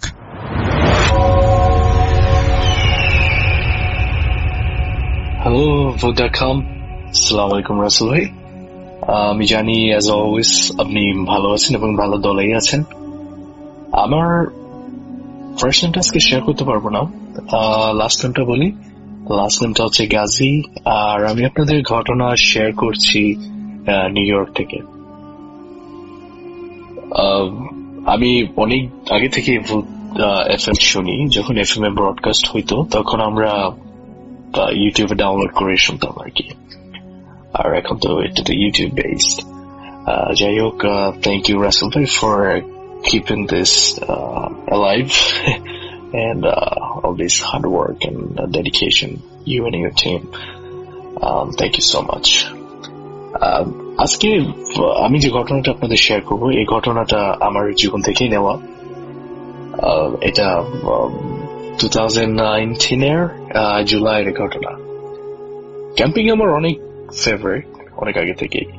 আর ক্যাম্পিং এর জন্য আমরা অনেক জায়গায় যাই, অনেক কুল প্লেস, অনেক লাইক স্কেরি প্লেস, আমি বলবো ক্রিপি বলতে পারেন, বাট এটা মানে ক্যাম্পিং তো বেসিক্যালি স্টেট ফরেস্টের ভিতরে করা হয় আর কি। ইউজুয়ালি ক্যাম্পিং থেকে হাইকিং সবকিছু আর কি, যত ধরনের অ্যাক্টিভিটিস আছে আর কি। তো আমি আর আমার গার্লফ্রেন্ড আমরা বের হয়ে যাই ফ্রাইডে ইভিনিং এ আফটার ওয়ার্ক। আমাদের প্যাকিং সব রেডি করে, camping instruments, gears, survival staff এগুলো গাড়ির ভিতরে ভরে আমরা রওনা দিই। আমাদের ক্যাম্প সাইটটা ছিল এবার পেনসিলভেনিয়াতে। পেনসিলভেনিয়া লোকেশনটা নামটা ডিসক্লোজ করতে চাচ্ছি না, বাট এটা ছিল নিউ ইয়র্ক সিটি থেকে অ্যাপ্রক্সিমেটলি 80 মাইলস এর মতো আর কি। খুব বেশি দূরে তা না, 80 মাইলস 2 আওয়ার্স এর মতো ড্রাইভ আর কি। তো আমরা যদি ইভিনিং এ বের হয়ে যাই, আমাদের ক্যাম্প সাইটটা আগে থেকে বুকিং করা ছিল, যেহেতু এটা পেনসিলভেনিয়া স্টেট গভর্নমেন্ট প্রপার্টি, তো আগে থেকে অনলাইন বুকিং করে রাখা যেত আর কি। আমাদের সবকিছু ready, we have nothing to worry. Drive করতে করতে করতে আমরা চলে যাই ক্যাম্প সাইটে। ক্যাম্প সাইটে যাওয়ার পরে আমরা যখন মেইন এন্ট্রান্স থেকে ঢুকবো, তখন দেখি মেইন এন্ট্রান্সে জাস্ট একজন স্টাফ মেম্বার আছে আর কি, জাস্ট একজন জব ওখানে ডিউটিতে আছেন।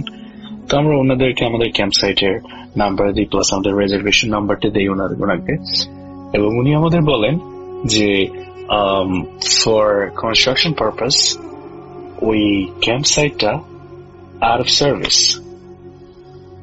তো ওরা আমাকে আগে থেকে ইমেল করছিল ব্যাপারটা জানায়। সো আমি আসলে ইমেল কখনো চেক করিনি, আমি যেহেতু খুব বিজি উইক ছিল এটা, ইমেলটা চেক করা হয় নাই। তখন আমি ওকে বলি যে but we are ready to move in, what to do. ওরা আমাদের বলে যে আমি তোমাকে আরেকটা ক্যাম্প সাইট দিতে পারি, বাট এটা জেনারেল এরিয়া থেকে অনেক দূরে ড্রাইভ করে অফ রোডিং মানে হচ্ছে কোনো রোড নাই, জঙ্গলের ভিতর দিয়ে ড্রাইভ করে দেন আমাকে ওখানে যেতে হবে। সো যেহেতু আমাদের 4x4 গাড়ি ছিল, তো আমি এত টেনশন করিনি যে off roading shouldn't B A problem.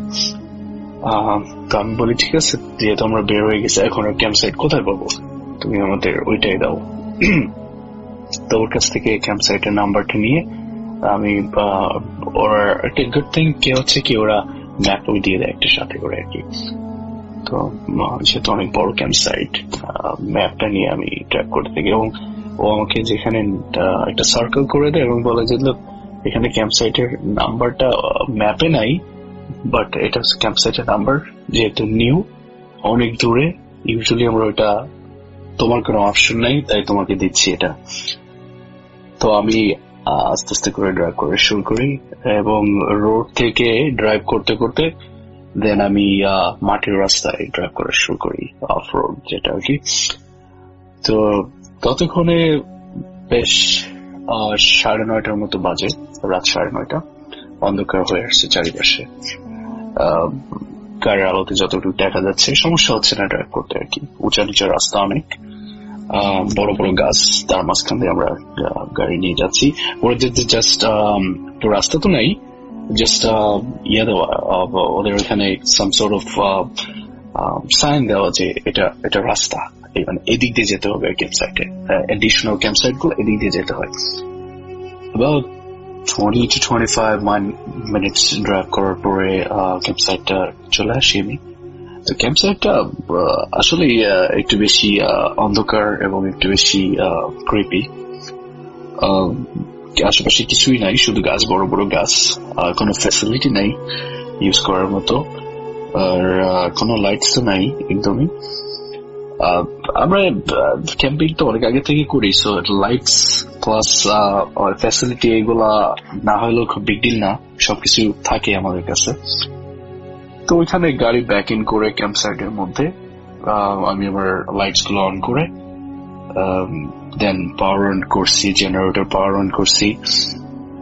দেন আমরা আমাদের টেন্ট সেট আপ করে, চেয়ার টেয়ার সবকিছু সেট আপ করে আমি জাস্ট কুকিং শুরু করে দিলাম।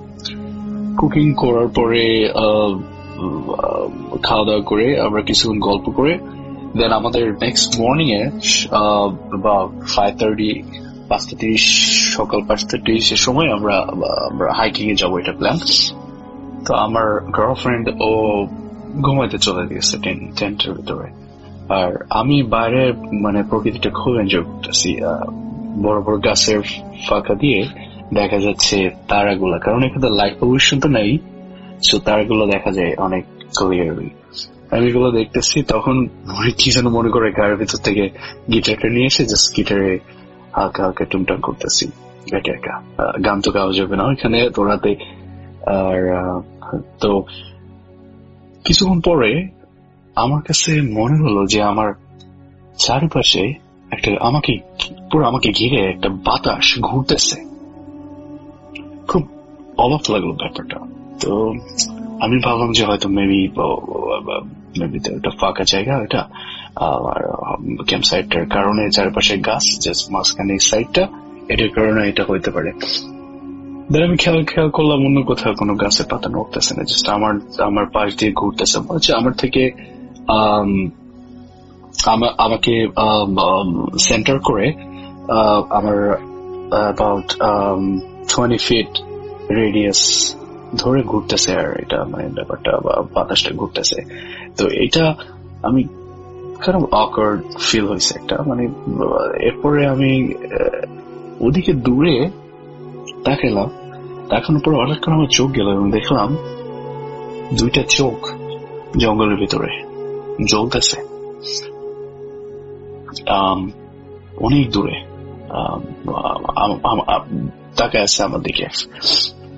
এইটা দেখার পরে তো আমি একটু ভয় পেয়ে গেছি। তো আমি ডিটারমিন করার চেষ্টা করতেছি যে আসলে এটা কিসের চোখ হইতে পারে। তো এটা চোখটার দিকে আমি যখন তাকায় আছি, এটা দিকে তাকায় থাকতে থাকতে মনে হলো যে চোখটা আরেকটু কাছে চলে আসছে অনেক দূর থেকে। আমি আমার আদার সেন্স গুলা তখন কাইন্ড অফ নাম্ব হয়ে গেছে। জাস্ট আমার একটা সেন্সই আমার ভিশনটা কাজ করতেছে। আমি না কোনো কিছু শুনতে পাচ্ছি, না কিছু ফিল করতেছি, শুধুমাত্র আমার ভিশনটা, ওই দুইটা চোখ আর আমার দুইটা চোখ কমপ্লিট আই কন্ট্যাক্ট করতেছে। তো আর আমি দেখতেছি যে চোখ দুটা ধাপে ধাপে করে আমার দিকে স্টেপ বাই স্টেপ আমার দিকে এগিয়ে আসতেছে। তো আমি আমার গার্লফ্রেন্ডকে বললাম, এই তুমি আর ইউ আপ? বলতেছে হ্যাঁ। আমি বলতেছি ওকে যে আমি কিছু দেখতেছি। ও বলতেছে what do you mean? আমি বলছি আমি কিছু দেখতে পাচ্ছি, দুইটা চোখ। পরে আমাকে বললো যে এইটা মেবি কোনো অ্যানিমাল হতে পারে, কাম অন, টেন্টের ভিতরে চলে এসো, হারি আপ। তো এইটা বলতে বলতে আমি ওটার দিকে তাকায় এসেছি, তখন আমি দেখলাম চোখটা আরো ক্লোজ আমার থেকে মেবি 20 feet দূরে চলে আসছে। যেহেতু ডার্ক প্লেসটা, আমরা লাইট অলরেডি তখন শার্ট করে ফেলছি সব লাইট গুলা, at that moment আমার আবার আমার বাকি সেন্স গুলা একদম নাম হয়ে গেছে। আমি জাস্ট আমার ভিশনটা অ্যাক্টিভ ছিল আর বাকি ফিলিংস গুলা কাজ করতেছিল না। আমি জাস্ট তাকায় আছি চোখ দুটা দেখি, লাইক আমাকে some sort of semi conscious মাইন্ডসেটের ভিতরে এন্টার করে দেওয়া হয়েছে। কিছু একটা করা হয়েছে যাতে আমি ওটা চোখ সরাইতে পারতেছি না চোখ দুটার দিকে থেকে। তো আমি এখন দেখলাম ওই চোখ দুইটা বাতাসটা যেরকম আমাকে সেন্টার করে 20 ফিট ধরে রেডিয়াস করে সার্কেল করছে, আমি দেখলাম এই চোখটাও ঠিক 20 ফিট ধরে আস্তে আস্তে করে যাচ্ছে। আমার সোজা থেকে আস্তে আস্তে আস্তে আস্তে করে রাইটের দিকে যাচ্ছে, একদম সেম ডিস্টেন্স, সেম রেডিয়াস। আমি ওর সাথে সাথে তাকাচ্ছি, ঘোরাচ্ছি আমার মাথাটা এইভাবে আস্তে আস্তে। এরপরে দেখলাম যে যেহেতু টেন্টের পেছনেই আমাদের গাড়িটা পার্ক করা ফর সেফটি, আস্তে করে দেখলাম ওটা গাড়িটার পিছনে চলে গেল। টেন্ট আমার পিছন ছিল এবং ওটা গাড়িটার পিছন থেকে চলে গেল। আমি তাকাই থাকলাম, আমি ওয়েট করতেছি যে এই সাইড থেকে আসবে, তো যদি আসতে থাকে ওদিকে যাইতে থাকে, যদি ক্লক ওয়াইজে যদি যাইতে থাকে যাচ্ছিল, এবং ওইটা আসলে তো গাড়ির এই সাইড থেকে বের হবে। তো আমি ওয়েট করতেছি দেখার জন্য, বাট সারপ্রাইজিংলি চোখটা আমি আর ডিসঅ্যাপিয়ার হয়ে গেছে, আমি আর দেখি নাই ওটা কোথাও। হঠাৎ করে উইদিন 2-3 সেকেন্ডস চোখটা একদম ফার্স্ট আমি যেখানে চোখটা আমি ফার্স্ট নোটিস করছি ঠিক সেখানে চলে গেছে। আবার চোখটা স্টেপ বাই স্টেপ আমার দিকে আসতেছে। এট দিস পয়েন্ট আমি হঠাৎ করে আমার যে ঘোরটার মধ্যে ছিলাম না, আমি এটা ওই সেমি কনসিয়াস স্টেটটা থেকে আমি কনসিয়াস স্টেটে চলে আসি, এবং আমি সাথে চেয়ার থেকে উঠে তাড়াতাড়ি ওই টেন্টের ভিতরে চলে যাই। এরপরে যেটা করি, টেন্টের ভিতরে আমাদের ক্যামেরা ছিল, গোপ্রো ক্যামেরাটা আস্তে করে বাইরে আমি সেট করে রাখি। ওইটা দেওয়া হয় ফর সেফটি পারপাস, প্লাস রাতে কোনো অ্যাবনর্মাল কোনো কিছু ক্যাপচার করার জন্য আর কি। এরপরে আমরা 2 ঘন্টার মধ্যে ঘুমাইতে পারি, এবং এরপরে ঘুম ভেঙে যায় আবার সেই বাতাস, অসম্ভব বাতাস শুরু হয়ে যায়। এবং তার সাথে সাথে আরেকটা জিনিস যেটা হয়, এটা আমাদের ফিল হয় যে আমাদের টেন্ট তাঁবুর পাশ দিয়ে কি যেন হাঁটতেছে, ঘুরে ঘুরে হাঁটতেছে, আমাদের টেন্টের চারপাশে হাঁটতেছে। তো আমি টেন্টের মানে আমাদের ওটা তাঁবুর দরজাটা খুলে আমি বাইরে তাকায় দেখি, বাট আমি কাউকে দেখতে পারি না। আবার বন্ধ করে রেখে আবার একটু ঘুমানোর চেষ্টা করি, তখনই আবার ফিল হয় যে কে যেন হাঁটতেছে। শুকনো পাতার উপর দিয়ে হাঁটলে যেরকম একটা শব্দ হয়, এরকম একটা শব্দ হচ্ছে। তারপরে আবার আরেকটা জিনিস আমরা এক্সপিরিয়েন্স করি, এটা হচ্ছে কাক ডাকা শুরু হয়ে যায় কোথা থেকে যেন। এই ফরেস্টে ইউজুয়ালি এইসব এরিয়াতে কাক থাকে না, তারপরে কাক যে কোথা থেকে আসলো নো আইডিয়া, এবং অনবরত ডাকতেছে কন্টিনিউয়াসলি 50 মিনিটসের মতো। তারপরে বাতাসের বেগটা আর একটু বেড়ে যায়, আর আবার সেই মনে হচ্ছে যে কে যেন বাবা আমাদের টেন্ট পাশ দিয়ে আবার হাঁটা শুরু করছে। মানে এখন সবগুলা এলিমেন্টই আমরা ফিল করতেছি আর কি। এরপরে ঠিক 3-3:30 দিকে সবকিছু বন্ধ হয়ে যায়, একদমই টোটালি কোয়াইট হয়ে যায় এরিয়াটা। আর যেহেতু 5টায় আমাদের ওঠার প্ল্যান, সো আমরা 2 ঘন্টা ঘুমায় 5:30-6টার দিকে হাইকিং এ চলে যায় আর কি। তো হাইকিং থেকে ব্যাক করে আসার পরে আমরা দুজন ডিসকাস করি যে আসলে এই ক্যাম্প সাইটটা, এই এরিয়াটা বিশেষ করে এই জায়গাটা বেশি ভালো না, আমরা এখানে স্টে করবো না আর কি। তো আমরা চলে যাই মেইন এন্ট্রান্সের এখানে, ওইখানে যে ওদের সাথে কথা বলি এবং ওদের বলি যে something is wrong with that camp site. পরে ওরা আমাদের বলে যে হ্যাঁ এটা আমরা অনেকে কমপ্লেন করছে এটা নিয়ে, তো আমরা সাসপেক্ট করি কোন ওয়াইল্ড অ্যানিমেল, যেহেতু ক্যাম্প গ্রাউন্ড গুলো তো সব ফরেস্টের ভিতরেই থাকে, ওয়াইল্ড অ্যানিমাল হয়তোবা আসে, যেহেতু এখানে ইউজুয়ালি কেউ ক্যাম্পিং করে না, মেবি ওদের টেরিটরিতে যাওয়ার কারণে হয়তোবা ওরা ইয়ে করে আর কি। বাট অনেকে বলছে প্যারানর্মাল কিছু কারণ হইতে পারে, বাট আমরা ওরকম তো আমরা এগুলো করি না। তো আমরা বলি আমরা এখানে আর থাকবো না, থ্যাংক ইউ ভেরি মাচ, আমরা চলে যাবো এখান থেকে, আমরা অন্য কোথাও থাকবো আর কি। তো এরপরে আর আমরা ওইখানে থাকি না এবং ওইখান থেকে চলে যাই অন্য কোথাও ক্যাম্প গ্রাউন্ডে থাকি নেক্সট 2 days। যাই হোক, এটাই মানে ঘটনা যেটা আমি শেয়ার করতে চাচ্ছিলাম আপনাদের সাথে। এছাড়া আরো অনেক ঘটনা আছে, আমার প্রফেশনাল কিছু এক্সপিরিয়েন্স আছে আর কি, প্যারানর্মাল এক্সপিরিয়েন্স, যেগুলো আমি আপনাদের সাথে ইভেন্চুয়ালি শেয়ার করব। আর আরো কিছু ঘটনা আছে আমার কোয়ার্কার্স, আর যেহেতু আমি ক্যাম্পিং করি অলওয়েজ, আমার সাথে কিছু ঘটনা ঘটে, অ্যাবনর্মাল ঘটনা, যেগুলো এক্সপ্লেনেশন আসলে দেওয়া সম্ভব না, আমি ইভেন্চুয়ালি আপনাদের সাথে শেয়ার করবো bootart.com-এ। And thank you very much. আর ভালো লাগলে প্লিজ শেয়ার করবেন, আর নো হার্ড ফিলিংস, ভালো না লাগলে ডেফিনেটলি শেয়ার করার দরকার নেই, কারণ আমিও তো শুনি। Thank you so much, Russell, for all this. And thank you, listeners. Thank you, Bangladesh. I miss you guys a lot. Take care.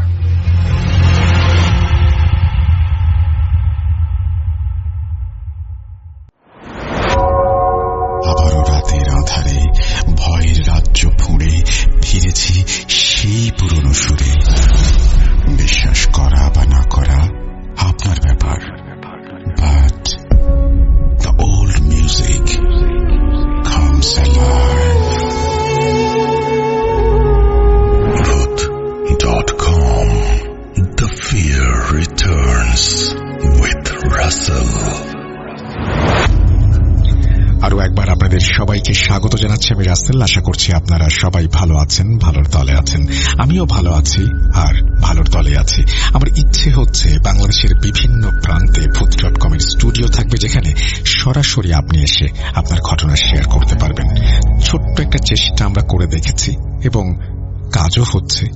ময়মনসিংহে সাবিত এবং সিফাতের মাধ্যমে আমরা আমাদের কাছাকাছি যারা থাকেন সেই সমস্ত অতিথিদের স্টুডিওতে আমন্ত্রণ জানাচ্ছি এবং তাদের কাছ থেকে ঘটনা সংগ্রহ করছি। তেমন একটি ঘটনা চলুন শুনে আসি। আসসালামু আলাইকুম রাসেল ভাই এবং প্রিয় শ্রোতা বন্ধুরা, আশা করি সকলেই ভালো আছেন। আমি মোহাম্মদ সাবিত আলম আপনাদের সকলকে আমন্ত্রণ জানাচ্ছি Booth.com-এর ময়মনসিংহ স্টুডিও থেকে। আজকে আমাদের স্টুডিওতে উপস্থিত আছেন একজন অতিথি। আমরা খুব তাড়াতাড়ি চলে যাব ওনার কাছে এবং শুনে আসব উনি কি ঘটনা শেয়ার করবেন এবং কার কাছ থেকে, কোন জায়গার ঘটনা এটি। কথা না বাড়িয়ে আমি সরাসরি চলে যাব আমাদের আজকের গেস্টের কাছে। চলুন ওনার ঘটনাটি শুনে আসা যাক।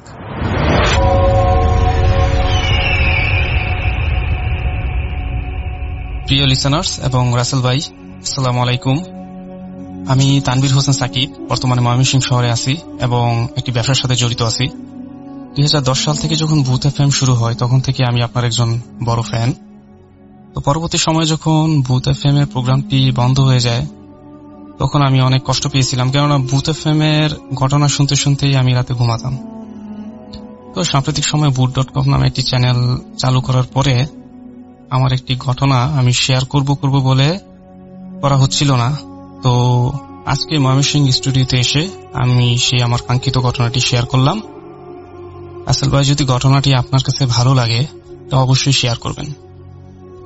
ঘটনা শুরু করার আগে আমি ঘটনার স্থানকাল জানিয়ে রাখব। ঘটনাটি মূলত আমি আমার খালার কাছ থেকে শুনেছি। ঘটনাটি ঘটে 1988 কি 89 সালের দিকে এবং ঘটনার স্থানকাল হল ময়মনসিংহর মুক্তাগাছার সাইডপাড়া গ্রামের আওরা বিলকে নিয়ে। তো ঘটনাটি যার সাথে ঘটে ওনার নাম হলো জালাল মিয়া। উনি হলেন আমার খালা দুঃসম্পর্কের চাচার বন্ধু, যার নাম হলো স্বপন চাচা বলে আমরা জানি। তো স্বপন চাচা এবং জালাল চাচা একই গ্রামে থাকতো এবং তারা দুজন ঘনিষ্ঠ বন্ধু ছিল। তাদের দুজনের একটা নেশা ছিল, সেটা হলো রাতে বিলে মাছ ধরা। এবং তাদের এই নেশাটা এতই প্রবল ছিল যে মাঝে মাঝে বিলে মাছ ধরতে গিয়ে সকাল পর্যন্ত তারা মাছ ধরত। তো সময়টা ছিল বর্ষাকাল। রাতে চায়ের দোকানে আড্ডা দিতে দিতে স্বপন চাচা এবং জালাল চাচা একটি প্ল্যান করলো যে তারা সামনের বুধবারে অমাবস্যায় রাতে বিলে মাছ ধরতে যাবে। তো জালাল চাচার পায়ে একটি ক্ষত দেখতে পেল স্বপন চাচা, এবং তখন বলল যে তোর তো পায়ে ক্ষত, এই সময় তোর মাছ ধরার দরকার নেই। জালাল চাচা এটা হেসে খেলে উড়িয়ে দিল, বলল যে আমি মাছ ধরবই, তুই আসিস সামনের বুধবার রাতে, আমাকে নিয়ে যাস, আমরা একসাথে তখন বিলে মাছ ধরতে যাব। তো সেই দিনটি আসলো। রাতে তখন জালাল চাচা অপেক্ষা করছিল স্বপন চাচার জন্য। রাত 9টা কি 10টার দিকে আনুমানিক তখন স্বপন চাচা বাহির থেকে দরজায় টোকা দিয়ে বলল, আমি আসছি, তুই তাড়াতাড়ি বের হ। তো জালাল চাচা তার মাছ ধরার উপকরণ নিয়েই প্রস্তুতি ছিল। আর জালাল চাচার একটি বদ অভ্যাস ছিল, সেটা হলো ধূমপান করার। উনি তখন লুঙ্গিতে বিড়ি এবং দিয়াশলাই গেজে হেজাক বাতি নিয়ে বেরোয় পড়ল।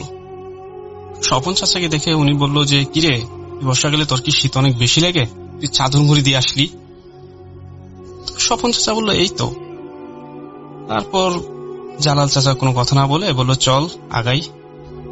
তো স্বপন চাচা আগে আগে যাচ্ছিল আর জালাল চাচা পিছনে কথা বলছিল, কিন্তু স্বপন চাচা তেমন কোনো উত্তর পাচ্ছিল না। সে একসময় বিরক্ত হয়ে জালাল চাচা একটি বিড়ি ধরালো।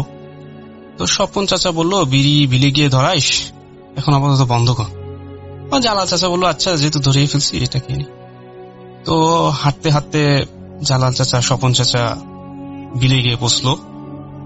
তো প্রায় 20 মিনিট পর গিয়ে তারা বিলে গিয়ে পৌঁছলো। স্বপন চাচা তখন জালাল চাচাকে বলে যে আজকে আমরা বিলের পশ্চিম দিকে মাছ ধরব। তো জালাল চাচা দেখলো যে স্বপন চাচার হাতে মাছ ধরার কোনো উপকরণ নেই, কুচ থালা। তো তখন জালাল চাচা বলল, তোর তো উপকরণ কিছুই আনিস নাই, তো তুই এইসব না এসে কিভাবে মাছ ধরবি? তো স্বপন চাচা তখন একটু রহস্যময় হাসি দিয়ে বলল যে আজকে আমি মাছ ধরবই, তুই দেখিস কিভাবে মাছ ধরি। তখন জালাল চাচা বলল ঠিক আছে। তো জালাল চাচা বলল পশ্চিম দিকটা তো আগে শুনেছি যে ওই দিকটা ভালো না, ওদিকে মনে হয় না যাওয়াই ভালো। স্বপন চাচা একটু হাসে বলল না, আজকে ওদিকে অনেক মাছ উঠবে, তুই আমার সাথে আয়। তো জোরাজোরির এক সময় জালাল চাচা যেতে বাধ্য হলো। লিসেনার্স বলে রাখি যে বিলের ওই পশ্চিম দিকটা ছিল অনেকটা কর্দমাক্ত, আর ওইখানে জনমানবহীন শূন্য, কোনো বসত বাড়ি ছিল না। ওখানে কিছু তাল গাছ ছিল। ওই জায়গায় যাওয়ার পরে জালাল চাচা তার হেজাক বাতি দিয়ে যখন কুচ দিয়ে মাছ ধরতেছিল, অবাক করা বিষয়, প্রত্যেকটা কুচ মারার পরেই দেখি মাছ আটকে যাচ্ছে। আর স্বপন চাচা পিছন থেকে বলল যে তুই সামনে গিয়ে একটা কুচ মার। অর্থাৎ স্বপন চাচা যেখানে যেখানে বলছিল জালাল চাচা ওই জায়গাগুলোতেই কুচ মারছিল, এবং অবিশ্বাস্য বিষয় যে ওই জায়গাগুলো থেকেই সে মাছ উঠতেছিল। তো জালাল চাচা তো আনন্দে আত্মহারা, সে তখন তার হুঁশ জ্ঞান নাই। স্বপন চাচা কই গেল না গেল, সে তখন কুচ দিয়ে মাছ ধরতেই ছিল। তো এক পর্যায়ে তার যে মাছ ধরার থালা ওটা ভরে গেল, এবং জালাল চাচা তখন হুঁশ ফিরল, আরে স্বপন কোথায়? তখন সে স্বপনকে ডাক দিল, কিরে স্বপন তুই কোথায়? তখন স্বপন বলল যে এই যে আমি। আর বলল তুই কি এতক্ষণ আমার মাছ ধরা দেখলি? হ্যাঁ, আমি এতক্ষণ মাছ ধরা দেখছি, এবার আমারটা দেখ। তখন স্বপন চাচা করলো কি যে এক লাফ দিয়ে বিলের মাঝখানে একটু গভীরে গিয়ে সে ডুব দিল। তো জালাল চাচা এটা থেকে কিছুটা অস্বস্তি বোধ করলো যে কিভাবে এক লাফে সে বিলের মাঝখানে চলে গেল। তো 10 থেকে 15 মিনিট পর স্বপন চাচা একটা বিশাল বড় মাছ সে উঠালো, এবং জালাল চাচার দিকে তাকিয়ে বলল, এত বড় মাছ ধরেছি দেখছিস? তো ওই মাছটা জালাল চাচার দিকে ছুঁড়ে মারলো, যেন মনে হলো যে একটা ক্রিকেট বল শূন্যে যেমন ছুঁড়ে মারে। তো জালাল চাচা এটা দেখে আর একটু ভরকে গেল যে এত বড় মাছ ওজনের, এটা কিভাবে সম্ভব ছুঁড়ে মারা? তখন জালাল চাচা বলল, আচ্ছা এর থেকে আরেকটা বড় মাছ তুই ধরে দেখাতো। স্বপন চাচা তখন আবার ডুব দিল এবং প্রায় 15 থেকে 20 মিনিট পর সে আবার পানির উপরে উঠে এসে এর থেকে প্রায় দ্বিগুণ সাইজের একটি মাছ সে জালাল চাচাকে দেখে বলল, দেখছিস? তো জালাল চাচা এটা দেখে একটু ভয় পেয়ে গেল। সে ভাবলো যে স্বপন তো কখনো পানির নিচে 2 মিনিটের বেশি ডুব দিয়ে থাকতে পারে না, তাহলে এটা কে? তার মাঝখানে একটু ভয় আর একটু অস্বস্তি ঘিরে ফেললো। ওই যে বড় মাছটা ধরলো ওটাও সে এমন ভাবে ছুঁড়ে মারলো যে এটা কিছুই না তার কাছে। তখন জালাল চাচার মনে একটু সন্দেহ বাড়তে শুরু করলো যে এটা কি আসলেই স্বপন নাকি অন্য কেউ। তখন স্বপন চাচা একটি বিদঘুটে হাসি দিয়ে বলল যে তুই যা ভাবছিস আমি তো সেই।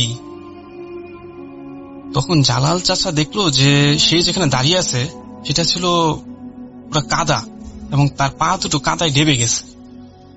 তো উনি পিছনে ফিরে যাওয়া শুরু করবে যে আমি এই জিনিসটা থেকে নিজেকে তাড়াতাড়ি মুক্ত করতে চাই। ঠিক তখনই স্বপন চাচা কি করলো যে পানির উপর দিয়ে এক লাফ দিয়ে শূন্যে ভেসে জালাল চাচার উপরে এসে ঝাঁপিয়ে পড়ল। জালাল চাচা এটা দেখে খুব ভয় পেল। যদিও তিনি অনেক সাহসী ছিলেন, তবুও তিনি তার মানসিকভাবে নিজেকে ধরে রাখলো, যত যাই হোক আমার এটা থেকে নিজেকে আজকে রক্ষা করতেই হবে। এই সময় উনি দেখলো যে স্বপন চাচা রূপী যে এন্টিটি সেটা কুকুরের রূপান্তরিত হলো, অর্থাৎ কুকুরের সাইজ থেকে অনেক বিশাল এবং দাঁতগুলো সূচালো এবং হাতে অনেক বড় বড় নখ।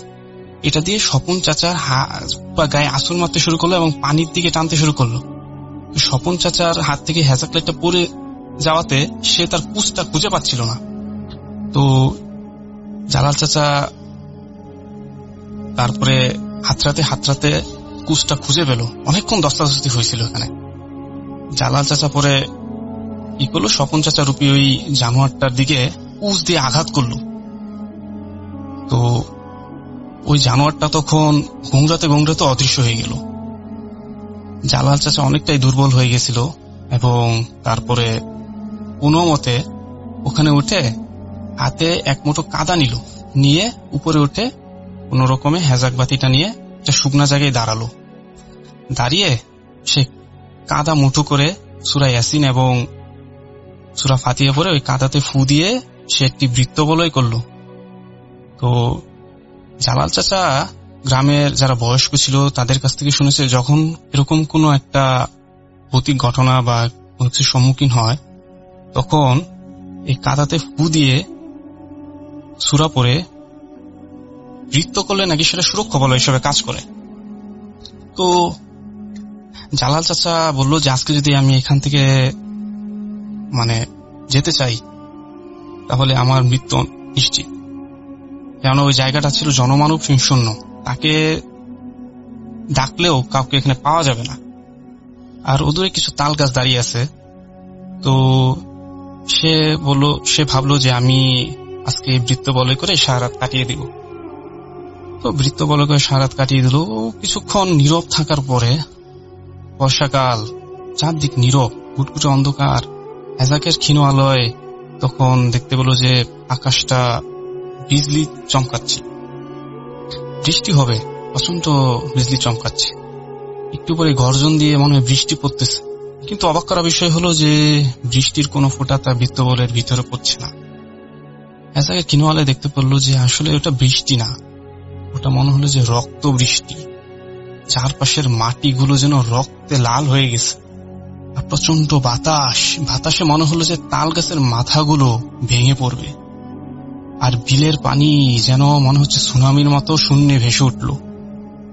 তো জালাল চাচা এটা দেখার পর অনেকটা ভয় পেল এবং চোখ বন্ধ করে সূরা পড়তে লাগলো। যতক্ষণ পারে নিজেকে ধরে রাখার চেষ্টা করলো। এক সময় আস্তে আস্তে আবার চারপাশটা নীরব হয়ে গেল এবং তিনি চোখ খুলল। সময়ের সাথে সাথে হেজাক বাতিও আরো ক্ষীণ হয়ে আসলো। তখন এক দমকা বাতাসে তার হেজাক বাতিটাও নিভে গেল। একটা ভয়ঙ্কর বিষয় তিনি দেখলো যে তার থেকে 10 কি 15 হাত দূরে দুটো রক্তবর্ণ চক্ষু তাকিয়ে আছে। কিছুক্ষণ দুটো চোখ থেকে 4টি থেকে 8টি ক্রমাগত বাড়তেই লাগলো এবং মনে হলো যে চারপাশে রক্তচক্ষু যে এন্টিটি সেটা যেন বাড়তেই লাগলো এবং মনে হচ্ছিল যে তার বৃত্তবলের ভিতরে আসার চেষ্টা করছে এবং বৃত্তবলের চারপাশে তারা সার্কেলিং করে করে গরু যেমন জবাই করলে গোঙানি দেয় ঠিক সেরকম গোঙাচ্ছে এবং গোঙানির যে আওয়াজটা তীব্রতর হচ্ছে, যেমন করে গোঙাচ্ছে এবং এই তীব্রতর হতে হতে এমন তীব্রতর হচ্ছে যেন তার কানের পর্দা ফেটে যাবে। আর এত ভয়ঙ্কর পরিবেশটা সৃষ্টি হয়েছিল। তো জালাল চাচা এত কিছু মাথায় নিতে পারল না। তিনি কি করলো, চোখ বন্ধ করে কান দুটো হাত দিয়ে ঢেকে আজান দেওয়া শুরু করলো। একসময় আস্তে আস্তে শব্দগুলো বাতাসের সাথে মিলে গেল এবং দেখলো যে কোনো বৃষ্টি তো হয়ই নাই, কোনো পানি ছিটে ফোটা নাই। তো জালাল চাচা তখন ভাবলো যে আমি একটু বৃত্তের বাইরে গিয়ে দৌড় দিব। তো জালাল চাচা যখনই বৃত্তের বাইরে পা রাখলো, মনে হয় তার শরীরে একটা বিদ্যুৎ চমকানোর মতো একটা অনুভূতি সে পেল। তখন জালাল চাচা বলল যে না, আমি যদি আজকে বৃত্তের বাইরে যাই তাহলে আমি আজকে নিশ্চিত মারা যাব।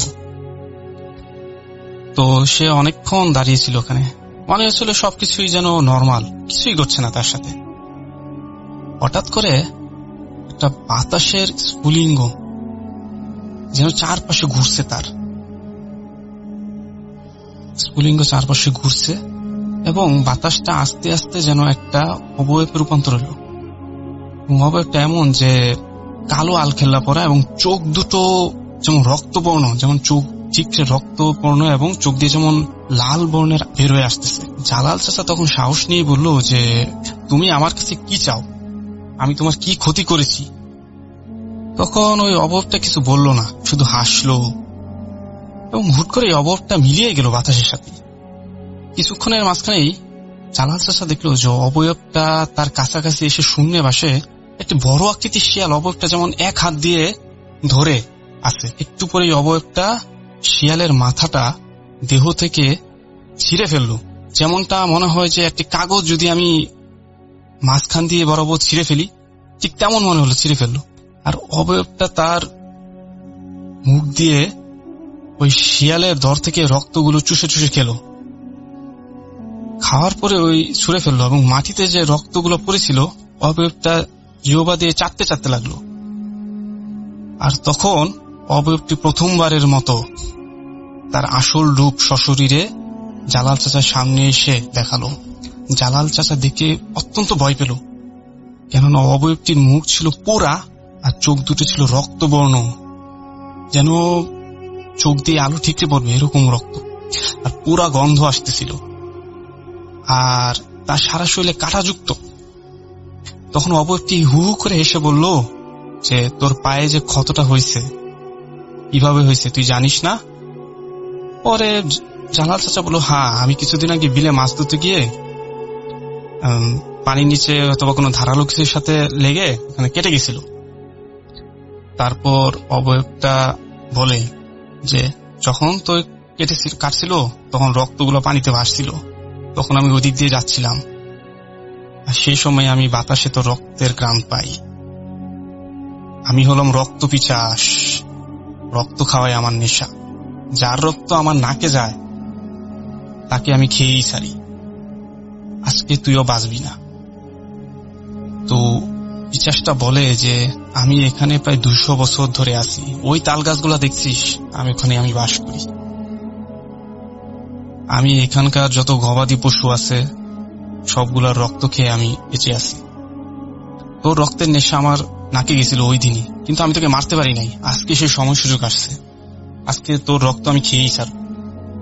তো ওই যে রক্ত পিছাস ওটা শূন্যে ভাসতে ভাসতে খুব কুৎসিত ভাবে, মানে এত দুর্গন্ধ, আর তার চেহারা দেখে মনে হবে মানে এটা ধরে রাখার মতো না।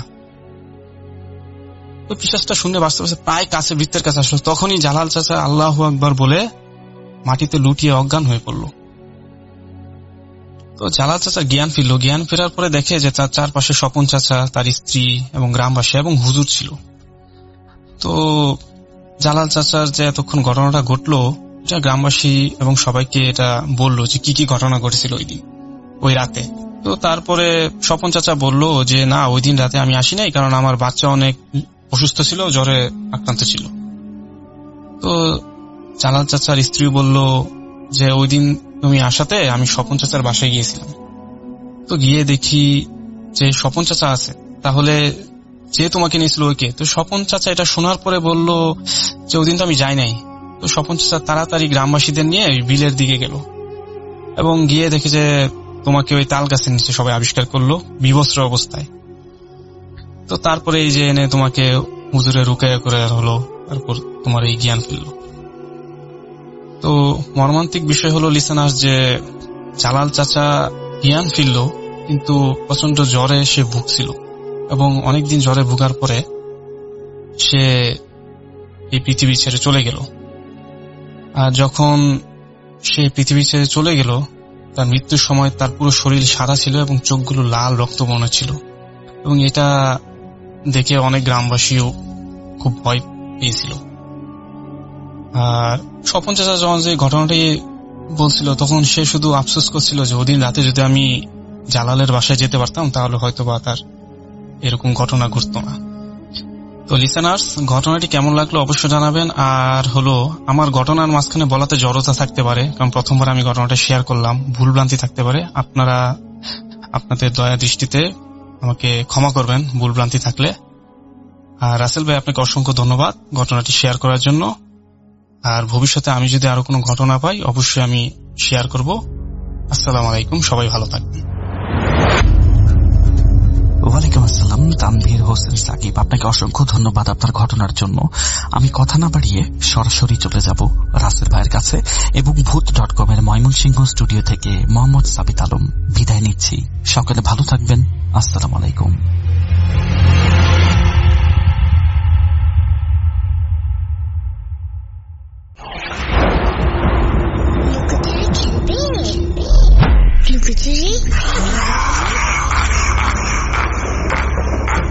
You will never be alone.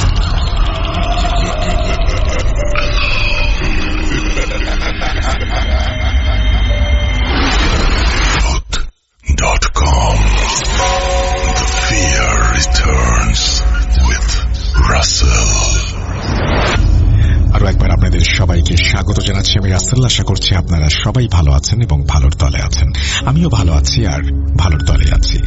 নতুন একটা ঘটনায় যাব, আশা করছি প্রথম থেকে শেষ পর্যন্ত শুনবেন। যারা ইউটিউবে শুনছেন তারা কেন যে এখনো পর্যন্ত সাবস্ক্রাইব করেন না অনেকেই, আমার এই প্রশ্নের উত্তর জানা নেই। যদি আপনাদের জানা থাকে কমেন্ট সেকশনে লিখবেন। আমরা চলে যাব আমাদের পরের ঘটনায়। আসসালামু আলাইকুম রাসেল ভাই, আমি ভালো আছি। আমি জানি আপনি সবসময় ভালোর দলেই থাকেন, তাই জিজ্ঞাসা করলাম না যে আপনি কেমন আছেন। আমি ব্যক্তিগত কারণে আমার নাম ও ঘটনায় উল্লেখিত ব্যক্তিদের নাম গোপন করছি। সবাই সেটা ক্ষমা সুন্দর দৃষ্টিতে দেখবেন। আমি ঘটনাটি নাটোর জেলার সিংড়া থানা থেকে বলছি। আমি আমার গ্রামের নামটা উল্লেখ করছি না। ঘটনাটি আমার জন্মের আগে ঘটেছিল। এটা আমি আমার যখন 10 বছর বয়স তখন আমার দাদিমণির কাছ থেকে শুনেছি। তো আমি সরাসরি ঘটনায় চলে যাচ্ছি। আমাদের বাসাটা ছিল শহর থেকে একটা ছোট্ট গ্রামের ভিতরে ছিল বাসাটা। তো ঘটনাটা মেইনলি আমার আব্বুর চাচাতো ভাইয়ের সাথে ঘটে, মানে আমার একটা কাকুর সাথে ঘটে। তো ওনার ফ্যামিলির সবার সাথেই ঘটনাটি ঘটেছে প্রায়। তো উনি যখন বিয়ে করেন ওনার ওয়াইফ প্রেগনেন্ট হন। তো প্রেগনেন্ট অবস্থায় কোনো ধরনের কোনো প্রবলেম হয় না। যখন ডেলিভারির সময় ওনার বাচ্চাটা মারা যায়।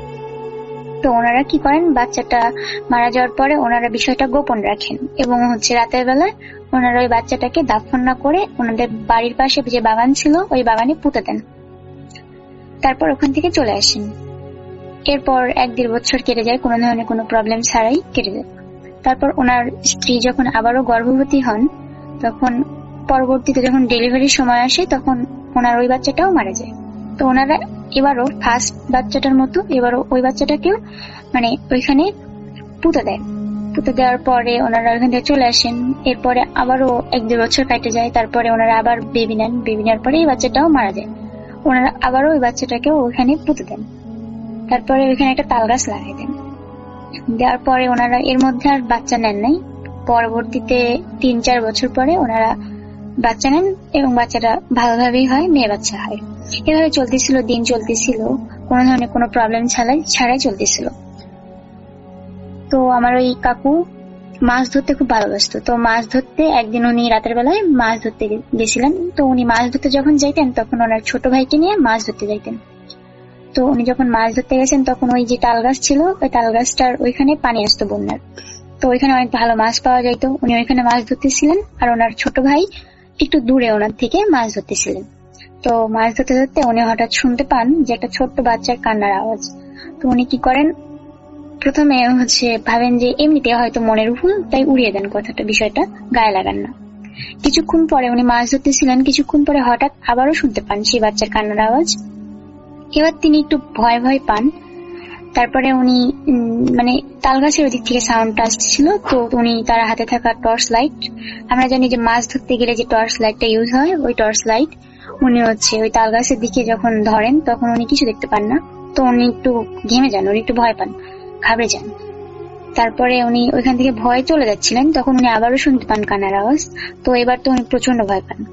ভয় পেয়ে ভয় যখন উনি একটু লাইটটা তাল গাছের দিকে ধরেন তখন উনি দেখতে পান যে ওইখানে একটা বাচ্চা আকৃতির অবয়ব হবে, ছোট হামাগুড়ি দিয়ে তাল গাছ বেয়ে উঠে যাচ্ছে উপরের দিকে। আর বাচ্চারা কান্না যেরকম সাউন্ড হয় না, ওইরকম কান্নার সাউন্ডের মতো করে উপরের দিকে উঠে যাচ্ছে।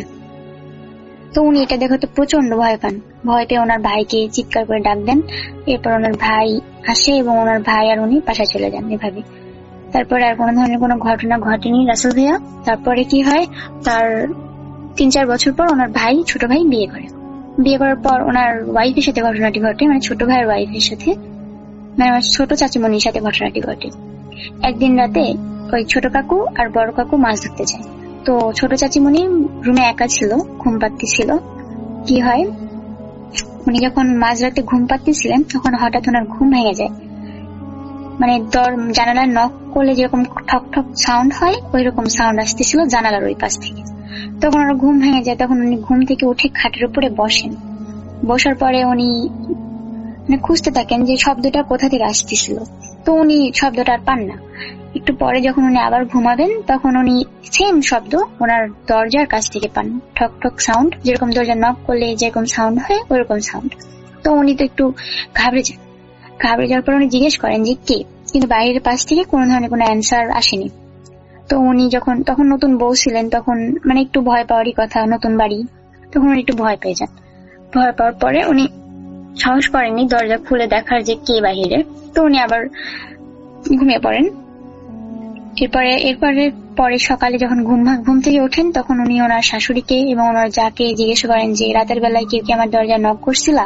তখন ওনারা বলেন যে মাঝ রাতে কেন আমরা তোমার দরজা নক করবো, আমরা তো ঘুম পাড়তেছিলাম। তখন উনি তো ভয় পেয়ে যান, সবাইকে সব ঘটনা খুলে বলেন। তখন ওনার শাশুড়ি বুঝতে পারেন বিষয়টা। এরপর আর কোনো ধরনের কোনো ঘটনা ঘটে না। তারপরে তার 3-4 মাস পরে কি হয়, ছোট চাচিমণি আবারও কাকু ছোট চাচিমণিকে রেখে মাছ ধরতে যায়। তো ছোট চাচিমণির রুমে একাই ছিল, সেদিনও ঘুম পাড়তেছিল রাতের বেলা। তো মাঝরাতে চাচিমণির ওয়াশরুমে যাইতে হবে। তো ওয়াশরুমে যাওয়ার জন্য উনি উঠেন। ওনাদের বাসাটা ছিল কেমন, 3টা রুম ছিল, আর সামনে ছিল বারান্দা, তার নিচে ছিল উঠান, বড় উঠান। উঠানের এক পাশে ছিল ওয়াশরুম। তো উনি ওয়াশরুমে যাওয়ার উদ্দেশ্যে যখন ঘর থেকে বের হলেন তখন কোনো ধরনের কোনো প্রবলেম হয় নাই। উনি কাউকে ডাকেন উনি ওয়াশরুমে যাওয়ার জন্য। তো উনি ওয়াশরুমে গেলেন, সাবধানে গেছেন, কোনো সমস্যা হয় নাই।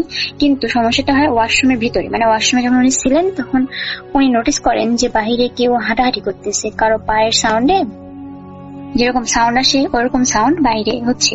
তো উনি ভাবলেন যে বাসার কেউ হয়তো ওয়াশরুমে আসবে, তার জন্য হয়তো হাঁটাচলা করতেছে বাহিরে এরকম।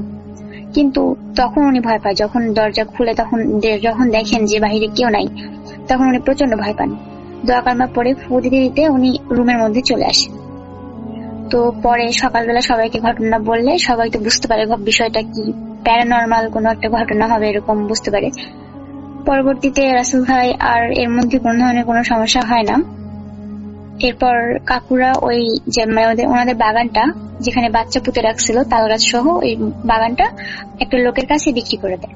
তো বিক্রি করে দেওয়ার পরে ওই লোক ছিল আর ওই লোকের ওয়াইফ ছিল ওনাদের ফ্যামিলিতে। তো ওই লোকেরা কি করে, ওই বাগানটা পরিষ্কার করে, জঙ্গল ছিল এখানে, জঙ্গল পরিষ্কার করে বাড়ি বানায়, ওনাদের বাসা করে, একটা টিনের বাসা ছিল মেনলি ওইটা, আর ওইটা চালো টিনের ছিল। তো ওনারা বাসা করে, বাসা করার পর ওইখানে ওনার ওয়াইফ আর উনি থাকতেন।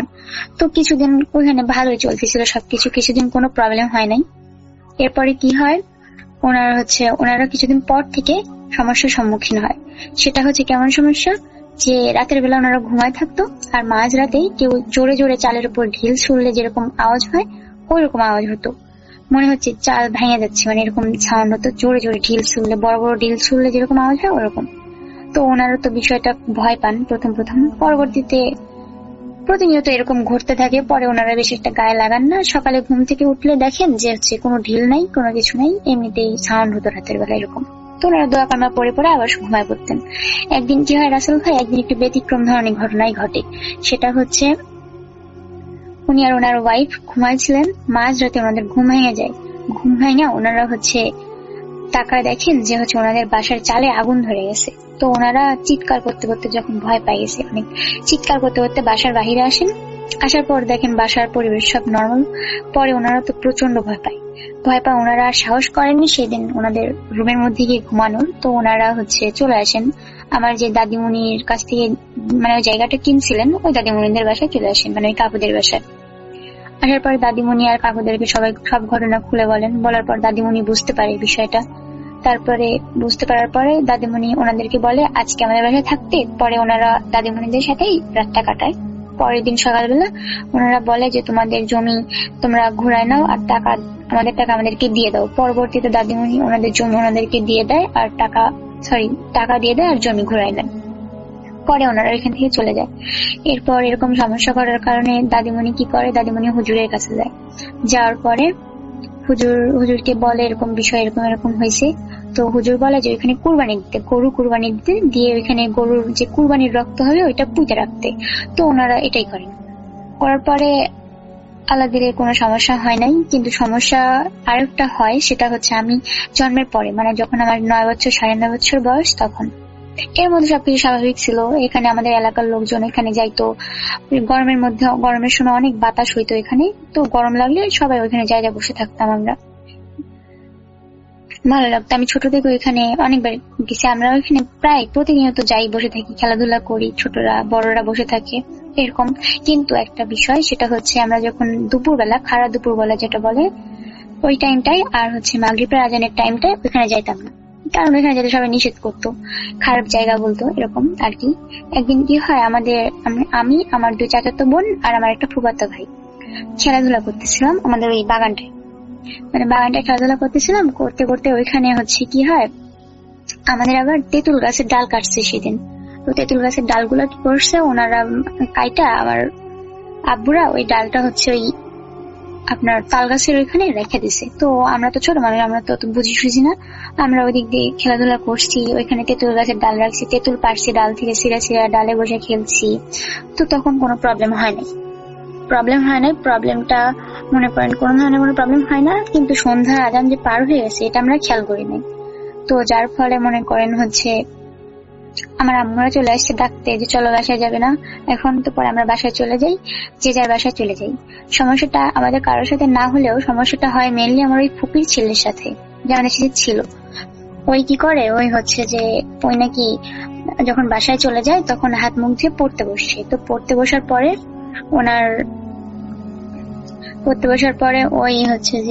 ওই যখন পড়তে বসছিল তখন মানে পড়তেছিল ওই, আর আমার দাদিমণি নামাজ পড়তেছিল। তখন এশার আজান দিছে। বিষয়টা মানে ওর সাথে যে বিষয়টা ঘটে সেটা এশার আজানের পরে ঘটে। তো দাদিমণি নামাজ পড়ে উঠছে, উঠা দেখে, ওর কাছে যা দেখে ও পড়তে পড়তে কান্না করতেছে। তো দাদিমণি তো হঠাৎ ওর কান্না দেখে ওর কাছে যায়। তখন ওর দাদিমণিকে বলতেছে আমি মাছ খাবো, পুঁটি মাছ খাবো, নেকা নেকা সুরে বলতেছে যে মাছ খাবো, পুঁটি মাছ খাবো, নানিমণি আমাকে মাছ আইনা দাও, পুঁটি মাছ আইনা দাও। ওই যে তাল গাছ আছে, তাল গাছের ওইখানে পুঁটি মাছ আছে, আমাকে পুঁটি মাছ আইনা দাও, আমি পুঁটি মাছ খাবো, এরকম বলতেছে। তখন দাদিমণি অজু অবস্থায় ছিল, দাদিমণি ভয় পায় যদিও, একটু স্বাভাবিক হয় দাদিমণি ওকে ধরে, আর ফুপিও ছিল, ওকে ধরে আমাদের এলাকায় মসজিদ ছিল, মানে ওই মসজিদের ইমামের কাছে ওকে নিয়ে যায়। তারপরে ইমাম হচ্ছে ওকে ঝাড়ফুঁক করে দেয়, ইমামকে বলে যে এরকম এরকম ঘটনা বলতে বকতেছে দাদিমণিরা। তো ইমাম ওকে ঝাড়ফুঁক করে দেয়, পানি পড়া দেয়। পানি পড়া খাওয়ার পর থেকে এখন আল্লাহ দিলে সুস্থ আছে ওই। আর এরপর ওর সাথে আর কোনো ধরনের কোনো ঘটনা ঘটেনি, আর আমাদের এলাকার কারোর সাথেই কোনো ধরনের ঘটনা ঘটেনি এখন পর্যন্ত। তো এই ছিল আমার ঘটনা। যদি ভালো লেগে থাকে তাহলে আমার জন্য দোয়া করবেন।